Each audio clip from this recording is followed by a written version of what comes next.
Welcome to the Horror Screens podcast, an extension of the Horror Screens Video Vault website. I am your host, Peter, alongside Stephen, and on behalf of the whole Horror Screens Video Vault team, we wish you a happy 2020 and wish you it's be very prosperous for you. Now, into this episode, which is slightly delayed due to some technical issues, but we are back now. We will be talking about The Corpse Grinders, of course the Ted V. Mickles film. We will also be talking about those who departed us in 2019. We will be talking about our top 10 films of 2019 and probably some notable hits and misses along the way as well. But before we get into all of that, we of course going to talk about how we became part of the horror community. The horror community, yeah. Oh, yeah. So, what was the very first horror film that you can recall watching? Mine was a Hammer film. Whoa, Hammer films. Yeah, Hammer films were huge for me when I was growing up. Although the strange thing is, the earliest horror film I can remember watching was was Salem's Lot, which is terrifying. The TV movie thing. Yeah, the TV movie. And when it was shown in Britain, first of all, probably same in America actually, it was shown over 2 nights. It was in 2 parts because it was a 2-part, 3-hour miniseries cut down for, I think, a cinema release in the UK and elsewhere. But it was really frightening. I think I probably watched horror films before it, but I remember being about 5 or 6, had to be about 5 or 6, because I think it was shown about 83 or 84, and watching on BBC One, like at 9 o'clock at night, so it was prime time, the Salem's Lot miniseries. But certainly, generally, I was watching whatever was on TV. It took a while for us to get a video recorder, so we were watching stuff like the Hammer double bills on TV that we had in the UK, and the Universal double bills that we had on Channel 4 or BBC 2. Saturday nights, I'm sure you'll remember, were great for horror because you typically have seasons of double bills of Frankenstein, Cushing and Lee, Karloff and Lugosi. So that mainly was the stuff that got me into horror. And then as we got a video, we watched the slasher films. My parents were very lenient in allowing me to watch stuff that was horrible and gory and stuff. Thanks, Mum and Dad. Yeah, that was pretty much my introduction to horror, was the BBC 2 horror double bills, and it was the 1950s B movies as well, so M was on quite a lot and stuff like that. And then eventually looking through the TV guide when you're younger and you see images of, I don't know, Pinhead or Chucky, and you're like, what's that? To you as a kid, you just see this little innocent looking doll until it scares the crap out of you at 6 years old. And killing things. It's mad, isn't it? Yeah. When I look back, I'm amazed, really. Like my mum, I remember especially, she had no problem with me watching Friday the 13th and things like that when I was very young, because that's the stuff I think I had fairly free reign in the video store, which is amazing looking back. Very lucky. But there was always a bit of awkwardness if there was a sex scene or if the C word came up in a film. She was a bit twitchy about it. And I think I remember watching Christine, where it's quite sweary, Christine. And the C word's used quite a bit because the main character is called Arnie Cunningham, and the bullies change his surname a bit. And she was getting very uncomfortable, so she said to my dad, maybe we should fast forward this bit, Mick. And the same would happen if there was a sex scene, which would usually happen in a slasher film because obviously that's part of the story. So we'd watch beheadings and people having their guts ripped out, but as soon as somebody showed their boobs, it'd be a bit twitchy in the room. Maybe we should fast forward this bit. Yeah, we had that quite a lot as well. My mum sit there watching something, and even if it's just the woman's gone up to the shower, and you know the scene's not going to show her breasts, but you just see her back of her taking off her bra. No, forward this bit. No, forward through. But if we're watching, I don't know, the Arnie film Red Heat, where they have all the naked guys having a shower at the beginning of the film. Oh no, that's fine. We'll watch that bit. That's fine. It's. I'll actually watch it again. Actually, yeah, that's it. I missed it. Rewind it. Yeah, it's great. And now I kind of get it. Like now I'm a dad, as I think you are as well, Pete. Yeah, I am indeed. Now I kind of get it because it's much easier to explain. Oh yeah, this bit, somebody's head's coming off. Do you know what that is? That's just a fake head, and they put this thing and thing. But it's much harder to have to explain to in my case, an 8-year-old What exactly are they doing in that scene, Dad? Why are they naked? Oh, It's well, Naked Twister. Well, a man loves a woman. Yeah, Naked Twister is probably the best explanation. So for the first time, later on in life, I kind of got it. But at the time, it was a bit weird. I was like, well, actually, and of I'm course, trying to watch the film. You're ruining it. At a certain stage, when you get to maybe 11 or something, you start to think, actually, these sequences that my mum has a problem with, I actually really enjoy these sequences. There's something about these sequences in Friday the 13th Part 7 that I really like. I'm not sure what yet. So yeah, that was I know your videotapes were all chewed up in those certain sections. Yeah. Oh, your dad said there's something wrong with the videotape. It's in this particular place. Oh, yeah. Oh, I don't know what that is. Yeah, no, I'm not sure. It's almost like you've watched it 76 times. I can imagine a certain Halloween video of yours being broke. Oh, isn't it cold out? Yes, yeah. Halloween 5. All I'd like to say is thank you very much to Tamara Glynn. If you're listening, thank you so much. It was great. Yeah. So, of course, our love for horror has eventually blossomed into, in your case, writing reviews and articles for various magazines and books and websites and other things throughout your ever advancing ages. And I got to the point where I decided I didn't want to work for somebody else because basically working for somebody else was a bit stress-inducing. So I decided to start up a horror website, which of course you joined up with. Yeah. And that was Horror Screens Video Vault. And we've now been going since 2014, I believe. So obviously our love for horror is going into the website, and now we've got this podcast going as well. So we get to share our knowledge of the horror genre as we know it. Yeah. And you can hopefully get more reach with your writings as well, with your reviews and everything. And who knows? Who knows? You may end up getting to write other things along the line. Of course, if you haven't picked it up, Stephen did write a book about the Scream film. So that's done by Devil's Advocate. You can pick that up. Scream by Stephen West. But yeah, is there anything else you want to fill in about our love for the horror genre?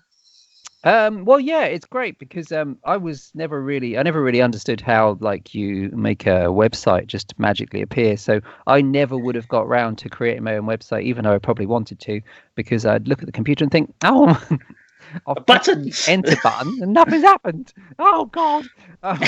But yeah, do you know what I did when I was probably about 14 or something? One thing that I remember is I wrote to Kim Newman because I was a big fan of Kim Newman. I think probably was then writing for things like Empire, but he'd also written the book Nightmare Movies, which is a really good book about modern horror, which starts from Night of the Living Dead and goes through to the 80s, and was later revised to go way through to like the Saw era. So I wrote a letter to him. I wrote to a few kind of writers and stuff when I was a teenager. And Kim Newman was really nice. Like, I asked for a signed photo and he said, actually, to be honest, you probably won't want a signed photo when you get a look at me. So I'll send you a copy of my book signed instead. So I was like, wow, he actually sent me a book signed. And he sent a letter. I actually wrote a couple of reviews, which if I were to read them now, I'd cringe at them because they were probably awful. But I remember writing a review of what was then new films, The Crow, and I think it was Dario Argento's Trauma. And I said, I really want to write reviews when I'm older. What do you think of these, Kim? And he wrote back quite a kind letter, actually. He said, oh, yeah, I think you love The Crow more than me, and I feel about the same about Trauma. And he gave me some tips and stuff, and he said, blah, blah, less adverbs and a few other things. But generally, he was quite kind. So I was like, oh, wow, Kim Newman said they weren't that shit. So that's a good sign. And then the very first thing I had published, I think I was 14 or 15, I wrote to a chap called Eric McNaughton, who was then starting out this kind of old-fashioned cut-and-paste fanzine called We Belong Dead. And I wrote an article about the films of Terry Fisher, who was one of the main Hammer directors. And oddly enough, We Belong Dead is still going. It went away for a while, but it came back in a kind of shiny, groovy color format a few years ago. And Eric's still out there, and I'm still for most issues, still doing something for him as well, because it's just a really nice vintage horror mag. So that's kind of how I got into it, and it's always been that thing. It's not going to make us rich, but it's just nice to just talk about this stuff or write about this stuff. And if someone out there reads it and thinks, oh, wow, yeah, I'm going to watch that film, or yeah, I agree with you, this is a great film. Or even if it just like rekindles a nice nostalgic memory of watching Dracula on TV when you're 8, that's a good thing, right? Well, yeah, that's basically what I was thinking with the website, was start something that expresses the love for the horror genre. And like you said, it gets your name out there with certain things. And your case, it's writing for like Weep Long Dead and other things like that. Mine is, I do reviews every now and again, but mine's basically all the admin stuff for the website. But behind the scenes, I'm writing short stories as well, which I'm hoping to compile together and release as one volume somewhere along the line. But we shall see when that eventually happens. I mean, that's the plan. But I might end up just splitting it up and then sending short stories off into different, publishers. But we shall see. And of course, we live in a thing now where you can get your stuff out there in lots of different ways. Either whether it's Amazon Kindle stuff, and publishing. Yeah, so that's great. Or indeed online and stuff. So that's changed a bit since I were a lad. Yes, there's no more having to worry about getting in touch with a publisher and hoping that potentially they might read it, as opposed to just sticking it straight in the bin and saying, well, we had a quick read of it. Yeah. Yes. Yeah, absolutely. And of course, with the introduction of electricity, since I was growing up, things have... 1974. Yeah.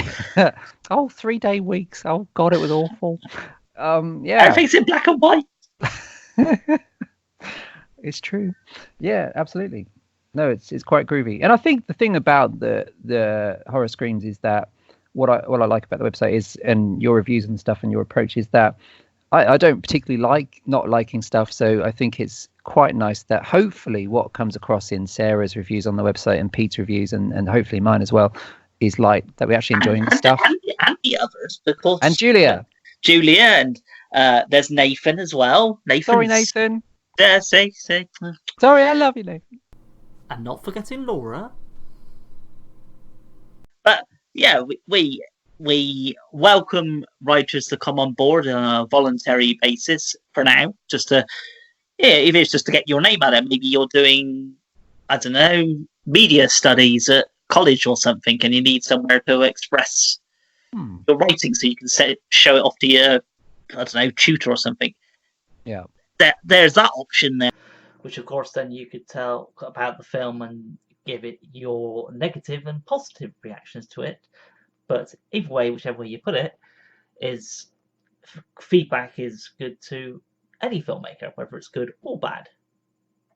Yeah, that's it. That's the key thing, I think. It's very easy to just go on to to write some stuff and say, this was a load of old shit. But it's better and nicer, I think, to review films, whether they're short films by young filmmakers, as we get a lot. We get a lot sent for the website, or films that cost $1 squillion that got a cinema release and were the #1 film of that week, and also happen to be good. So I think that's quite nice. I do read the reviews on the site, and I think, actually, this might not have been great, but at least we've pointed out the fact that maybe, Sarah thought the score was really good, or Julia thought this actor was really good, So I think that's quite nice that you've got that enjoyment shines through. Even if a film's not perfect, there's some good stuff in it, which means we'll watch the next director's film, or the director's next film, rather. The gist of that would be, we find a positive in everything. That's it. That's what I said. Whether we think our personal opinion towards the film may be that we don't like it, but we would still look for a positive in it. Yeah, because every film's got a positive in it, no matter what you think of it. I think that's it, and I think what gets forgotten, because you read, especially like the mainstream reviews in the big ones, the Empire, or I don't know, the Guardian or whatever. 1-star review, worst film of the year. But that's exactly what they say. And they sound like that as well because they're all called Bill. Even the word. Yeah, I'm Bill. I'm 46. I don't know what that has to do with anything. And you read it and you're like, well, yeah, okay, fair enough. It wasn't great, but still, a lot of people spent a lot of time making this film, and there was something good about it, whether it was this or that particular one scene. No one sets out to make a bad film. A lot of effort goes into it, and also you have to remind yourself, how many films have we made then? Actually, not that many. There's that, and you also got to bear in mind the amount of people who've probably, maybe started writing a film, like in your case, starting reviews in their teenager age. Maybe some of these people have had ideas for making a film in their teenager stage, got towards, being an adult, and actually having the opportunity, whether it's doing it independently or through a studio to make a film, is they're actually out there and doing it. So, like you said, how many people can actually say they've made the film, whether it's good or bad or not, depending on your opinion? How many people can actually say they've made a film? Absolutely, yeah. And also, I suppose even the bad reviews. If someone's covered a film that you have made and they've given it 1 star, even the classic thing, isn't it? No such thing as bad publicity. At least someone's watched your film. That's the positive.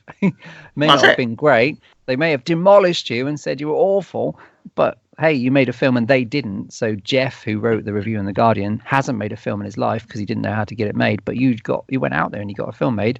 He hated it. That's one person. Someone else will like it. Everybody somewhere likes something that somewhere else, someone else hated. So, So basically, if you have a love for anything, whether in our case it's the horror genre, just put pen to paper, or in the modern stage, put finger to keypad and start typing away, whether it's writing a short story or maybe a short script for a film that maybe you'll shoot somewhere along the line. Maybe it's just for your own amusement or whatever. Just do it, because you never know what might happen in the future. Pete's from the future because he's talking crazy talk about keyboards and witchery. Weird. I'm going to write you a letter on paper. Well, you've advanced. You used to be smoke signals. Oh, let's just send you some. There we go. There's a smoke signal. Hope he gets it. It's a long way to go in Gloucestershire. Perfect. And of course, you can follow Stephen on Twitter or at Savage Intruder. Yeah, sorry about the rapey kind of Twitter handle. It's really it's not because I'm rapey and weird. It's just because it's a film in the 60s that I really like called The Savage Intruder. So that's an email address I created a while ago based on a 60s film I really liked. It's not meant to be quite worrying. I may have to change that one day to the gentle non-intruder or something. But yes, that's it could be worse.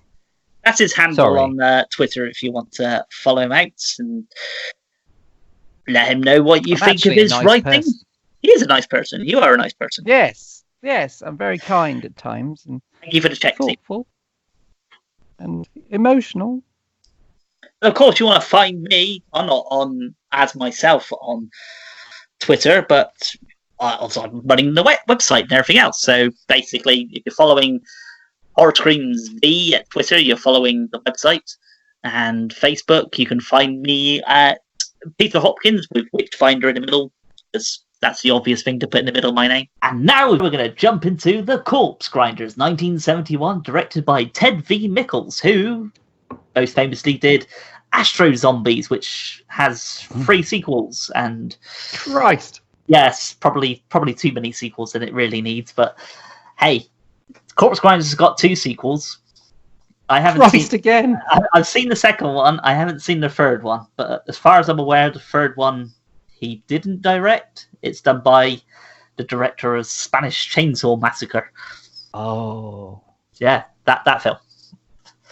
So I think he's just a producer on that one.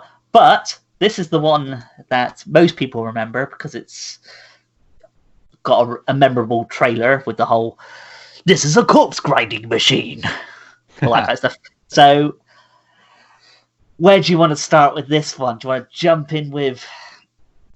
It's also got one of those. Oh, it's also got one of those titles, hasn't it? Like the corpse got like 3 on a meat hook. Yeah, it's that. But trying to grabs you with the title, and then some people are probably slightly disappointed by it when they've watched it. Yeah, but it's a fun film. I liked it anyway. I know it is. It has its fans. Sure. But the gist of the film is that there's a cat food factory called Lotus Cat Food who are running out of meat for their products to put in their cat food. So they rely on the local graveyard keeper, Caleb, to dig up the bodies, and they take them to their corpse grinding machine, chop it up, and feed it to the cats, which ends up with the cats going a little bit ballistic and start eating people. Because why do they want dead flesh when they can have live flesh? Gourmet food for cats. Exactly.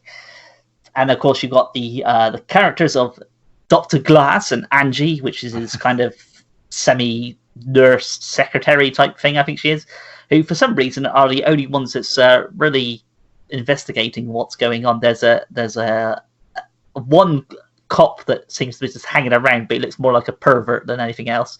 Doesn't actually do any work apart from towards the end of the film where he goes, "Oh yeah, there was something going on." But it's basically those two running around trying to go, hang on a minute, there's something about this cat food that's turning them a bit wild. It is, yeah. Dr. Glass also has a great line in these kind of garish orange jumpers. Yes, with his turtlenecks. With his turtlenecks. And he's just kind of out for it, for a bit of a shag with old Angie. But yeah, Dr. Glass is the hero. And he's very suave. He is very suave. Apparently, he looks basically the same now as he did then. Wow. Which is strange, considering this was 71, it's now 2020. But hey. Worrying. Sanford Mitchell played Lando. I don't know if you've seen him in anything else, but he was the guy who runs Lotus Cat Food, the factory. And it's Landau and Maltby, isn't it? It's a double act. But Landau is the main talker of them. The other one's basically the grunt that comes along and moves everything around. But I quite liked the Landau character. He's a bit of an asshole character, but there's moments in it we said certain things. I think I actually quite like that. Yeah, it's how a boss would probably act in certain situations. Well, I presume it's how the boss of the same named company, Lotus Cars, is. I presume that they're probably the same company, actually, that after the cat food thing took a dive, Lotus Cars arose. That would probably make more sense, right? So instead of it being on their posters, Lotus Cat Food for cats who like people, it's Lotus Cars for cars who like people. Yeah, so all they had to do was like stick some post-it notes over the T's on cats and then change it to cars. So save money. Yeah, new business. They'll never know it was them. Yeah. Landau is really ambitious, whereas Maltby's the one that is just a bit unhealthily noticing the corpses that are coming in for grinding. Like, oh, look at her, she's quite young, isn't she? Yeah, she's a bit of all right, isn't she? Yeah, call for. But hang on, she's dead. Well, yeah. I'm not sure I'd leave Maltby alone with them, but Landau's a good chap and is probably doing quite well. Well, he was doing the right thing. He was employing older people to keep them in work. Sure, it's mainly because they're less likely to talk about what's going on there than a younger person, but that's beside the point. I like the idea. Yeah, I like the idea of a mentally or physically impaired workforce, which presumably not far away from what companies like Apple are doing still right now. Allegedly. Yeah. There's no connection between Apple and the corpse grinders. No. Yet proven. As far as I know. But yeah, so what do you think of Caleb and his I guess it's his wife, doesn't really say anything. What's her name? Cleo. Yeah. Cleo, I didn't get a chance to research, but Cleo is played by someone called Anne Noble and Caleb is Warren Ball. And they're these kind of very, very low rent Burke and Hare grave robbers. The people you call if Burke and Hare are either dead or not available. So they're great because they remind me of those kinds of characters you would get in old Universal monster movies, the dodgy kind of Cockney grave robbers. Yep. They're absolutely bizarre, and they're part of the thing with Dr. Glass and Angie's a bit dull, but all the best characters are the people that turn up for a short while like the wacky mortician or the strange woman with the Elton John glasses, Mrs. Babcock. Apparently, she was a comedian. Wow. She's a comedian, singer, and actress. But though when I looked her up on the thing, I couldn't really find anything she was in apart from this and a couple of other films. But yeah, and very sweet. I actually liked her character. She's probably one of the more fun characters. She's great. She's very chatty. She goes, I do like to chat. Stay for a cup of tea. I'm making the most of my small part in this film by wearing wacky glasses. It's great. And from memory, she's the wife of the guy that's gone missing, who was previously involved with Lotus, right? He's vanished. Mr. Babcock was the person who was going to start up Lotus cat food. Yes. He decided against it. Lando and that ended up knocking him off. Presumably, he's now become cat food. Yeah. Mrs. Babcock is still hoping for a husband to return in her own wacky little world that she is. Taking every opportunity to have a chat with someone that passes by. Yeah. More screen time. I did find out that the house that they were shooting in was Cecil B. DeMille's property. Wow, that's crazy. Yeah, so this was about, about 15 years after he would have died. So probably would have... There's probably a lot of hard work probably to be able to film on the actual property, considering who it was, big famous filmmaker or whatever. But yeah, I thought that's quite a fun little fact, considering it's a low rent movie in a lot of people's eyes. Yeah, and isn't that the thing though? We talked about Dracula versus Frankenstein last time with Al Adamson, but these guys working on no money, but they all had connections, or they all could get things. In this case, obviously a great location, but that always added production value to these tiny budget films. These guys were enterprising chaps. Yeah, that's what it is. But it's great. I was watching the Corpse Grinders. I don't know how you watched it, but I watched it on the alone.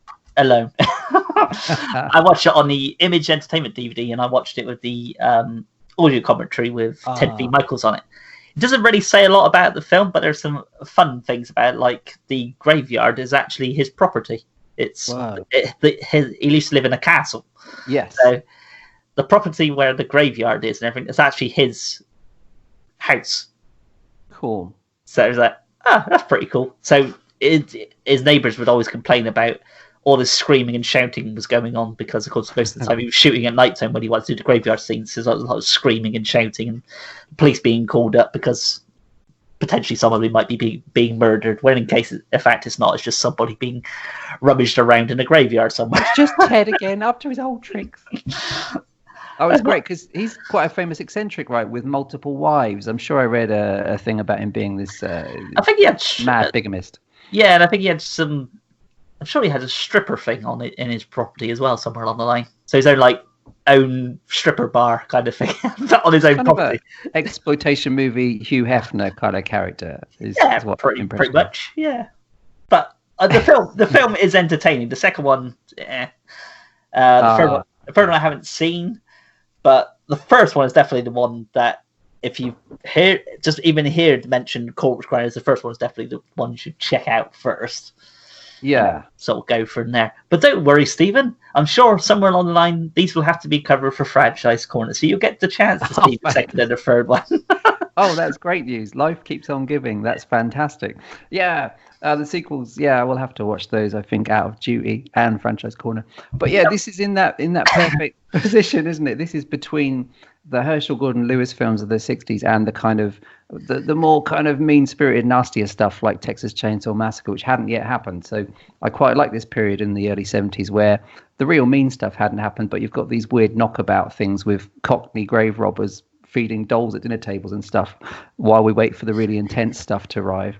If we was to really break down the film in a kind of la-di-da type way, I would say that the Cleo who walks around with the baby doll, I would presume that's to do with the fact that maybe Cleo and Caleb used to have a child who died at a young age, so she carries around the baby as a metaphor. Yeah, so we could talk like that if you want. Tragic, actually. Yeah, but we're not going to talk. We're not going to talk like that. We're not that kind of podcast. We're not breaking it down that much. Although there is probably a whole film to be made with just Cleo and Caleb doing their daily stuff. Yeah, doing the washing up and stuff like that. Yeah, they're great. They're terrific, and it is a film which is full of these kind of slightly wacky supporting characters, while Lando and Maltby do their thing. Yeah, it's a really likable film. It's not as gory as the as I expected. Actually, I hadn't watched it for a long time. No, and it's not gruesome. I guess they didn't have anything for special effects, right? Because there's none of the gore of the Herschel Gordon Lewis stuff. Well, there's no real gore. There's a bit at the beginning when a woman gets scratched by a cat. There's no bit where a woman gets her throat ripped out by a cat, but it's usually that, just a couple of scratches more than anything. There's no real like blood and gore things. There's only towards the end where you've got all the bodies piled up, but you can tell it's made of rubber and all those kind of things anyway. Sure.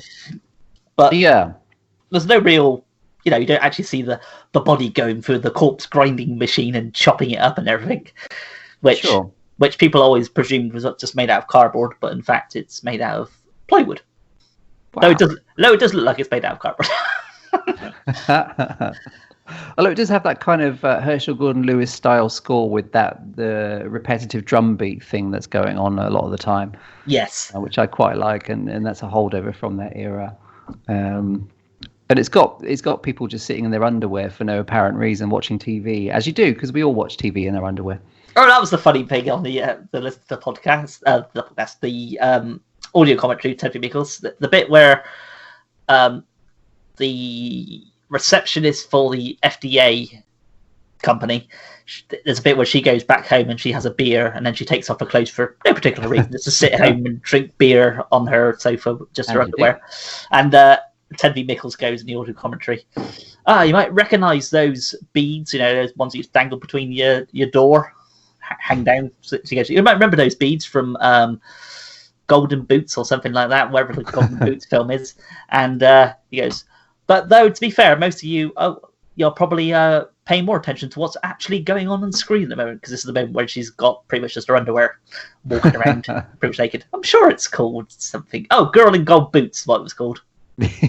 So apparently those beads are from the Girl in Gold Boots, but he's, of course, everybody's more paying attention to what's going on elsewhere in the scene. Evidently. It's a fun film, isn't it? And I think it's full of that kind of good-natured exploitation romp stuff. Well, it's a good era, because it's obviously people trying to push the boundaries and trying to do initiative stuff on a budget that they potentially may or may not have had, and it's finding people that are willing to do it. And this is definitely towards that period where people are going, oh, we'll go out and buy a camera, we can make a film.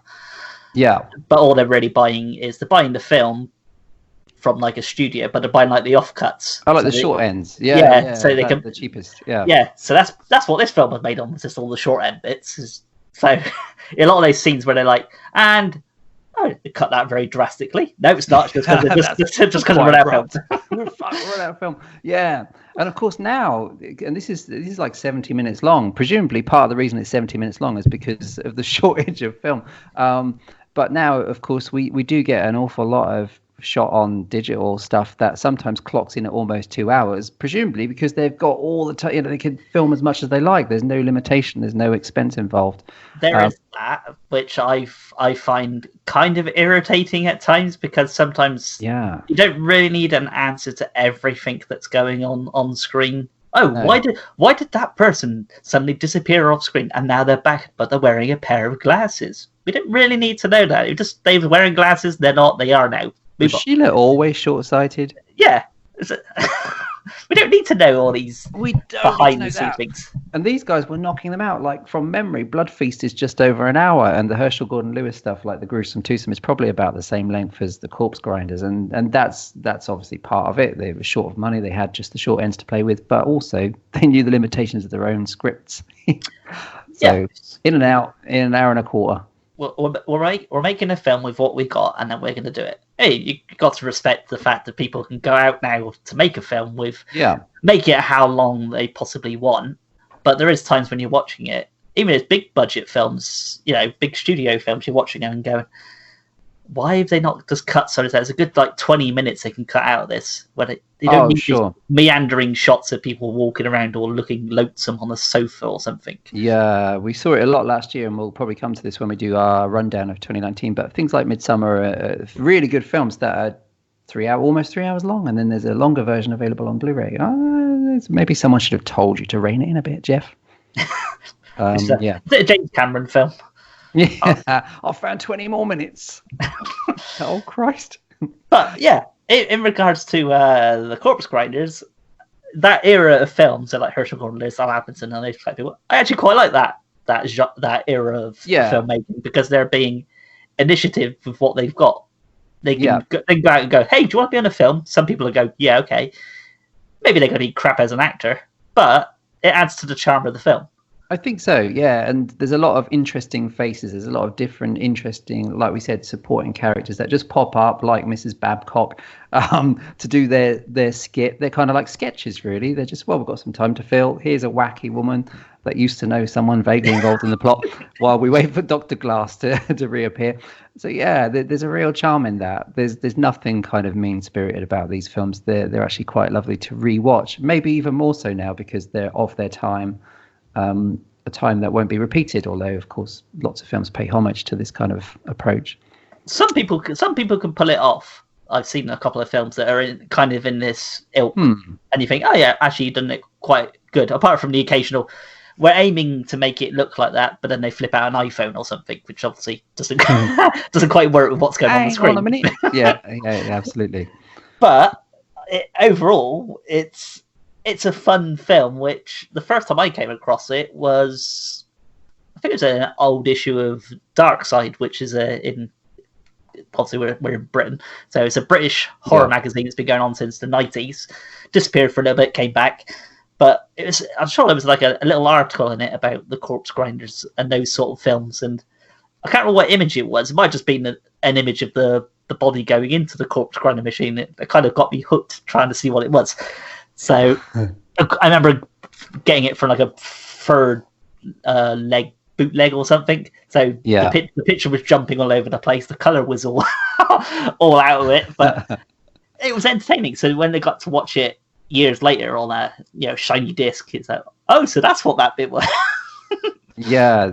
I remember that too.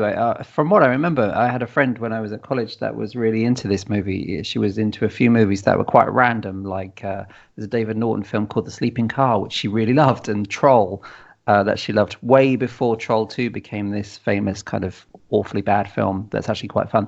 But Corpse Grinders was one of those, and it was on a really dodgy cassette that we watched it for the first time. Do you really like this that much? Really?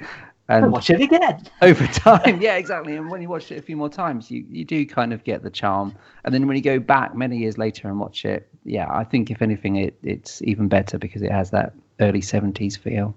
I think that's probably what it is. Unless you're used to watching this kind of film, the exploitation-ish type movies, if you go into it with new eyes, you're like, what the hell is this? But that's where film was progressing. If it wasn't for these sort of films, you wouldn't have, like you said, the Texas Chainsaw Massacre and those kind of things, because people wouldn't be going, oh, we could do that. We could try doing that on our budget. Of course. Then go out and do it. Some of them might be able to pull it off better. Others, you think, why did you bother? But yeah, because there's no difference, is there? Like Tobe Hooper for Texas Chainsaw probably didn't have a huge amount more money than Ted V. Michaels, but he had a very different style of filmmaking and different ideas about what he was going to do. But otherwise, they kind of came from the same place with the same kind of title. The Corpse Grinders, 3 on a Meat Hook, Texas Chainsaw Massacre, they're all big come-on titles that they somehow have to live up to. Well, I think the Corpse Grinders did its job. Yeah, and of course it's also interesting because not only is it like, I was always a big fan of movies that played with the Sweeney Todd kind of story, and this is part of that, really. The story is just a kind of another version of Sweeney Todd. Yeah, so like, pies, it's cat food. Exactly, and I've forgotten the Todd Slaughter movie which does that. I think it's just called The Demon Barber of Fleet Street, right?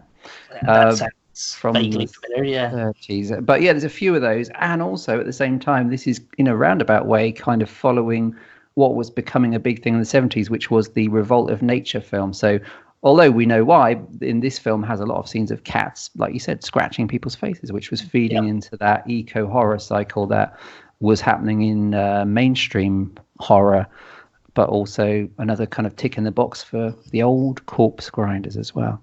Yeah. But it's a fun movie, isn't it? Would you, if somebody just described the film to you, not knowing anything about it, would you have watched it? Oh, maybe actually. If they'd have mentioned what's her name and Caleb, Cleo and Caleb. Yeah, so basically, there's a batty couple that go around digging up graves. They give the bodies to a guy who works in a cat food factory, and they make cat food out of it. The cats go mental and chop up people. Absolutely. Sold. I watched that. That's the selling point. Yeah, absolutely. That's absolutely insane. And maybe, I don't know, there's been sequels, but no remake, right? There is a remake apparently in production. I don't know how long it's been going on, but it's by Timo Rose, which I think does sort of like underground. I've heard the name before, but I can't think of anything he's done. But I'm sure he does like underground kind of things. Not August underground films, but in that kind of style, I think. Maybe. Sure. I don't know. Yeah, and maybe it warrants a remake. I mean, my only concern with remakes of things like this is that they try too hard to kind of go, oh, nudge, nudge. We know the original's low budget. Here's some film grain and stuff. I'd rather them just do a kind of whole new film from the same concept or something, rather than try too hard to be funny or to make fun of the old one. Because the old one does its own thing and it's eccentric and weird, but a lot of fun. So there probably is a way of remaking it that will end up quite well. Not like, what did we see together at Fright Fest? Blood Feast, right? The remake. Oh, yes. I can't remember what the French guy was called. Or was it a French Jew? I can't remember. But no, that wasn't any good. No. But that's an example of where probably you could do a decent remake of Blood Feast, although arguably it's already been done with Blood Diner from the 80s, which is kind of the same thing. But yeah, the unfortunate remake of Blood Feast wasn't really a good example of that. A thin line, god damn it.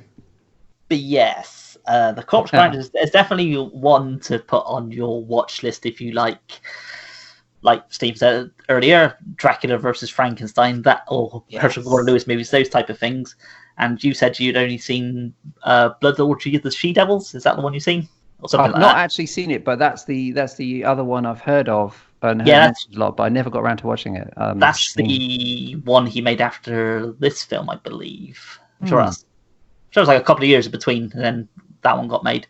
But yeah, Astro Zombies was made before The Corpse Grinders, which is another bizarre film, which I'm sure we'll probably come back to Ted V. Michaels somewhere along the line, because he has a few bizarre movies in his... surprisingly, not many movies he made. He directed 26 films. And the Doll Squad is another one, isn't it? Yeah, Doll Squad's one. Which I haven't seen, but yeah, it's interesting. He's an interesting guy. Presumably, like what happened recently with Al Adamson, there's somebody somewhere making a documentary, right? I don't know if there's maybe there's been, because he died in 2016, I think. Yes, somewhere around there. So maybe somebody's already done one. I don't know, but I'm sure it'd be an interesting documentary to look at, because, like you said, he's an interesting character just on his own. Never mind just what he put on the screen. So yeah, I'd certainly watch it. Me too. Yeah, absolutely. And it is that interesting period of American exploitation films where the films, they're not particularly nasty. They're not uncomfortable like the later stuff, like I Spit on Your Grave, but they're just fun exploitation films. They're very much like the Al Adamson stuff. Obviously, yes. We didn't talk too much about this film in terms of the actual film, but basically what we were saying with the Caleb and all that, that's the gist of the film. There isn't much else to say really in terms of script wise. Not really. It's just them dig up bodies, give to Lando and that, chop up cat food, and Glass and that's running around trying to solve it while the police are looking shifty. Yeah, and there's random morticians that there's apparently the Morticians Guild is a real thing. I don't know. There's some really random stuff in it. Yes, the two morticians in there go. One of them's obviously very, very British, because I can't remember whereabouts he's from. We have another guest. Yes, it's like it's to bring a body, and he goes, "We've got another guest. I guess he'll have to wait then, won't he?" And one of them at one point I'm sure it's one of those guys that collapses into like hysterical laughter about everything. Well, I love gourmet foods and everything. Oh yeah, it's because he says bizarre. He goes, "What are you going to do with the money?" Well, I'm thinking of giving in my job here and becoming a chef. I really like gourmet food. And they just burst into laughter. Yeah, okay. And that's the stuff you remember. And it's obviously very padded because they don't have the luxury of special effects and all this stuff. But the padding is actually the most fun stuff about it. Even the things where Dr. Glass and his nurse are wandering about reading out extracts from books about cats. Well, there's some cat facts. Yeah, I did think that was a little odd because, as far as I was aware, going by what he says, he's a doctor, as in Apparently. a doctor to do with humans. Yeah. But then somewhere in the film he starts doing an autopsy on a cat, but he doesn't spend a lot of time actually with patients. I'm off now. I've got to go to study this this mysterious case of this cat food. Yeah, I've got all the time in the world. Never mind the NHS. I've got all the time in the world to study this and to be the only one that actually fingers Landau for the culprit behind all of this mayhem. It's a busy doctor's hospital anyway, or whatever it is, because it's only him, Angie, and the other guy called David, who randomly comes into shots every now and again to say, yes, a plot device, you must do this. Then walks off. My job is to move this on to the next bit. And off you go. Thank you. Yeah, exactly. It's the Herschel Gordon Lewis style hospital, like all of those police stations, which has got one telephone and a desk. Detective. Yeah. Absolutely brilliant. It's a fun film. It has its own charm, and of course, it's of its time. But that's what makes these sort of films fun. I'm sure there's films that are being made now that somebody will watch in 40+ years and then go, "Cool, look at that!" But like we are with this film. Yeah, which that's probably true, some people at the time was going, "What the hell is this?" But we were looking at it in different eyes. So I think that's it. I think that's what I have to remember most of all, because we do watch a lot of very cheaply shot digital stuff that comes out because there's so much of it, and we just watch a fraction of it. But some of it is to immediate reaction is that, oh, this is awful, and some of it's really good. But the awful stuff, you're right, the reaction to Corpse Grinders would have been pretty much the same as our reaction to some of these. But 50 years' time, when digital video is long gone and we're being injected films into our balls or something, then people have a different reaction. All these films will live on in some way. True. Did you know that apparently, not this has nothing to do with balls, but just because that's a shame. Talking apparently, Ted V. Mickles at one point wanted to make Beowulf with Arnold Schwarzenegger. Wow. That would have been an interesting film. I can't imagine why that didn't come through. Wow, that's mental. Yeah. Oh, yeah, this is the film I made in 1971.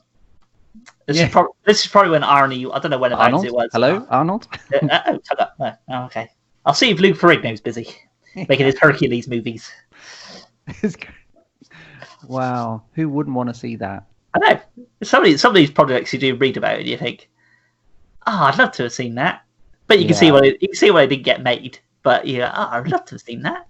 That's probably better than the film they did make. Yeah, for sure. Absolutely. You could have done an even better Conan, I think. Conan, yeah. Probably.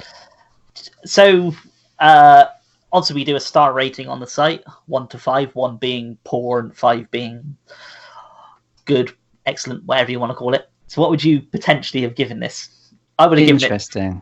Sorry, yeah. What would you have given it? I would have given it 3. Yeah, 3 is probably a fair rating. It's really tricky, isn't it? Because the star rating thing falls down when you think, are we comparing this to every other film? In which case it's probably a 2 compared to Schindler's List. However, compared to the other early 70s exploitation films, it's one of the ones that you always remember. So 3 is probably an in-between fair point, I would say. I'd have to give 3. It doesn't really warrant 4. All you listeners listening to this, you bear that in mind when Stephen does his Corpse Grinders franchise corner. You send in those letters when he slags this film. Oh no! No mean letters, right? No mean letters. Just that's all right then. Grr, no type of letters. That's can deal with grr. But Corpse Grinders 2 was done in 2000. Wow, yeah, I've never watched the sequels. That's an interesting challenge. And Corpse Grinders 3 was done in 2012. Good God. Yeah, that's a big old gap between movies. That's crazy. But of course, Herschel went back and did Blood Feast All You Can Eat. Is that right? Yeah. About 40 years later, which I actually quite enjoyed. So you never know. Hey, Hollywood's doing it all the time. They're making sequels to stuff that from the 80s or 70s or whatever, and they go, time for this, time to have June 2 Back to the Desert or something. Well, that's just it. Yeah, someone somewhere has recently gone, oh, you know what? It's been ages since the last Grudge film. Let's do a remake. All right, Jeff. All right. That shot that everybody liked from the first one talked about? We're going to use that again. Yeah, that bit with the hand coming out the head. Yeah, no worries. We can get those. No problem. Is Lin Shay available? Yeah, of course. Yeah, it's the cycle just never ends. Yeah, it's no different. No. Shame that old Ted V. Michaels isn't around anymore. But yeah, overall, I'd say it's an interesting film with fun characters. That's definitely worth a watch. So put that on your list with Dracula versus Frankenstein. And what was the other thing we done recently? I can't remember what the other film was. Good question. It was that film. Oh, yeah, that one. What's it called? Sweet 16.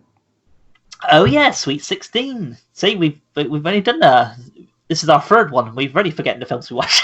Oh, God. Oh, and also, anybody listening, of course, has to, if they haven't already done so, Google an image of Ted V. Michaels just to have a look at his fantastic moustache. I know, it's awesome, isn't it? It's tremendous. It's the greatest moustache ever. And maybe the saddest thing is we never got to meet him at some convention or something. I doubt he did UK ones. But that moustache, absolutely superb. He also carried around him, I don't know how long he had it on him for, but he used to carry a boar's tooth on a necklace. Oh, I've seen pictures. Yeah, absolutely. Around his neck, yeah. Yeah, like, whoa. Yeah, I'm sure it would be an interesting character to meet. But yeah, that was it. Got anything else you want to say about Corpse Grinders apart from how excellent it is and how much you're going to give it such a top rating in Franchise Corner?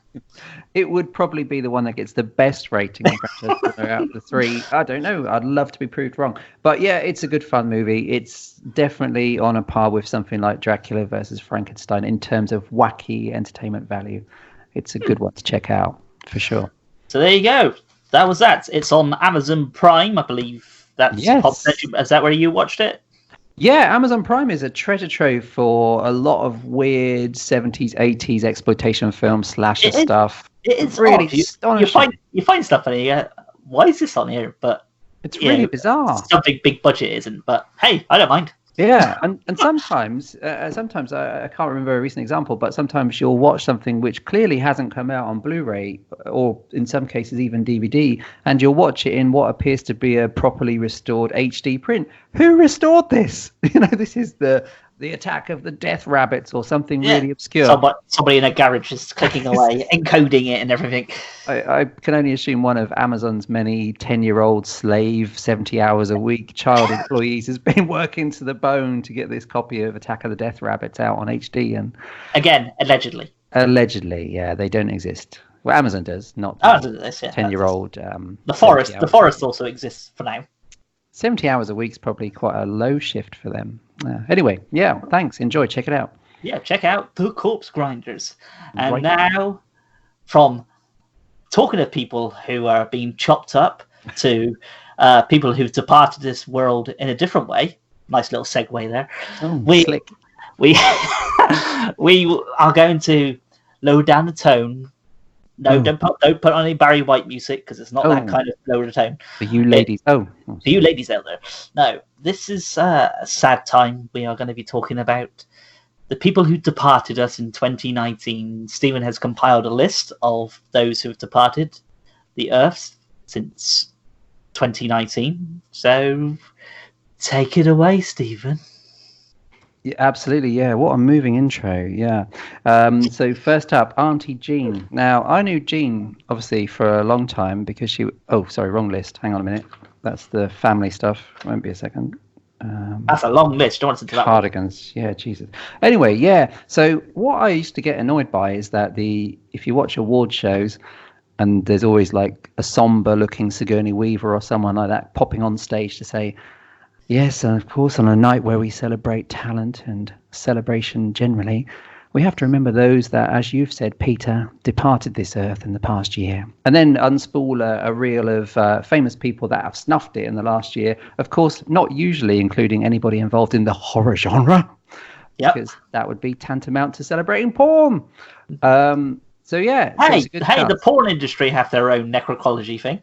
They do? Who's Yeah. died this year or last year? I don't know, but they do have one. So Oh wow! I don't see why the horror genre shouldn't have their own little one. Absolutely. We should start it. We should start it. And begin. I think so. And of course, like having said that thing about the Oscars and award shows, we're going to miss out people because, of course, how could we keep track of everyone that died this year that had some vague connection to the horror genre? But it's you mean you didn't do proper research? You had one job. I'm so sorry. I'm fired again. I didn't mean to. I try so hard. But yeah, it's important to at least make the effort, I suppose. And if anybody wants to write in and say, hey, wait a minute, Jeff Smith died last year and he was fantastic in Attack of the Hell Rabbits, then please do, because we'd like to mention Jeff. But so this is really just a list of people with, I think that made a massive contribution to the kind of films we watch or rewatch all the time, starting with someone who died in 2019 called Dick Miller. Dick. Of course, most people would remember Dick Miller. Most people remember him from Gremlins, I would have thought. Yeah, and that's not a bad thing, is it? And me, Chopping Mall. Chopping Mall is great, and that's one of the few films. There's a few films where he actually has the character named Walter Paisley, which of course was originally his character in A Bucket of Blood for Roger Corman, and as one of the in-jokes, that character name was reused. Yeah, I mean, a phrase I use quite a lot is, I do love Dick. He was terrific in lots of things, especially in the 50s Corman films, where sometimes he had the starring role, like in A Bucket of Blood. But later it became this thing where he would turn up in character parts, sometimes tiny cameos, sometimes more kind of proper supporting roles like Mr. Futterman in the Gremlins films. Particularly for the films of Joe Dante and other directors that worked for Roger Corman. Dick Miller was very funny. He had this kind of great New York voice, this great New York kind of Brooklyn presence on the screen, and was just one of those people you look forward to seeing in a film, especially if you watch the Joe Dante film. You think, I wonder when Dick Miller's going. There he is, Garbage Man. We watched Gremlins 2 over Christmas, and it's great because even though he seemingly gets killed in the first one with a snowplow, he turns up, presumably because Joe Dante felt, well, can't make a film without him. Maybe he didn't actually die. Maybe the machine got clogged up. Maybe somebody put too many corpses for it already. Yeah. And maybe that's his greatest moment because he's back, he survived certain death. He becomes the hero, really, of Gremlins 2 when the movie kind of forgets about Zach Galligan and Phoebe Cates because they're too boring. Here's Dick Miller fighting a kind of pterodactyl gremlin. What? It's a fun film. It's a great film, and it's a shame there'll be no more Dick Miller films because he was great. So that's a big one. Similarly huge, people like Rutger Hauer died last year. That was a surprising one. What, Rutger Hauer? Hauer memories. Blind Fury. That was one I used to see quite a lot. Yeah. And most people would say Blade Runner, but I always seen Blind Fury more than that. And I don't think you think much of this film, but I quite liked Hobo with a Shotgun. Oh, I maybe was overhyped with Hobo with a Shotgun. Maybe I was looking forward to too much. I have to rewatch it, but I did enjoy it. I just maybe didn't think it was the best thing. It was overhyped. It's one of them films that you, I don't know, like the Soska Sisters films. A lot of people look at the films because they see the Soska Sisters because they're basically the product of the film. You see them too, and they're pushing it, but people only see them but don't see the film. Yeah. But you've got to look at it as two separate entities. Same with Rutger Hauer. He has this massive back career of what he did, and then of course this one was getting pushed quite a bit. And then you're going to be disappointed by it because you've built it up in your head. So yeah, it's a great, absolutely, and it was great that he was back. That's for sure. Although I don't think he's. Oh, yep. Dracula 3D. Dracula 3D. Yeah, I don't know if you were at the same event as me, but maybe it was a Fright Fest. But there was a great anecdote from probably Alan Jones, who obviously likes Argento a lot, who said that apparently on the set of Dracula 3D, Rutger Hauer went missing for a while, possibly a few days, but they found him and he'd seemingly spent the while shagging some local girl that he'd found, but had vanished off the set for some considerable time. Yeah, Dracula 3D is a mad film. But the fact that it's got Rutger Hauer as Van Helsing is obviously the greatest thing in the world. The thing I remember him most from is just the cliched thing, really. But growing up, the first thing I saw him in before I ever watched Blade Runner was The Hitcher. And The Hitcher, I think, holds up as a truly great 80s horror film.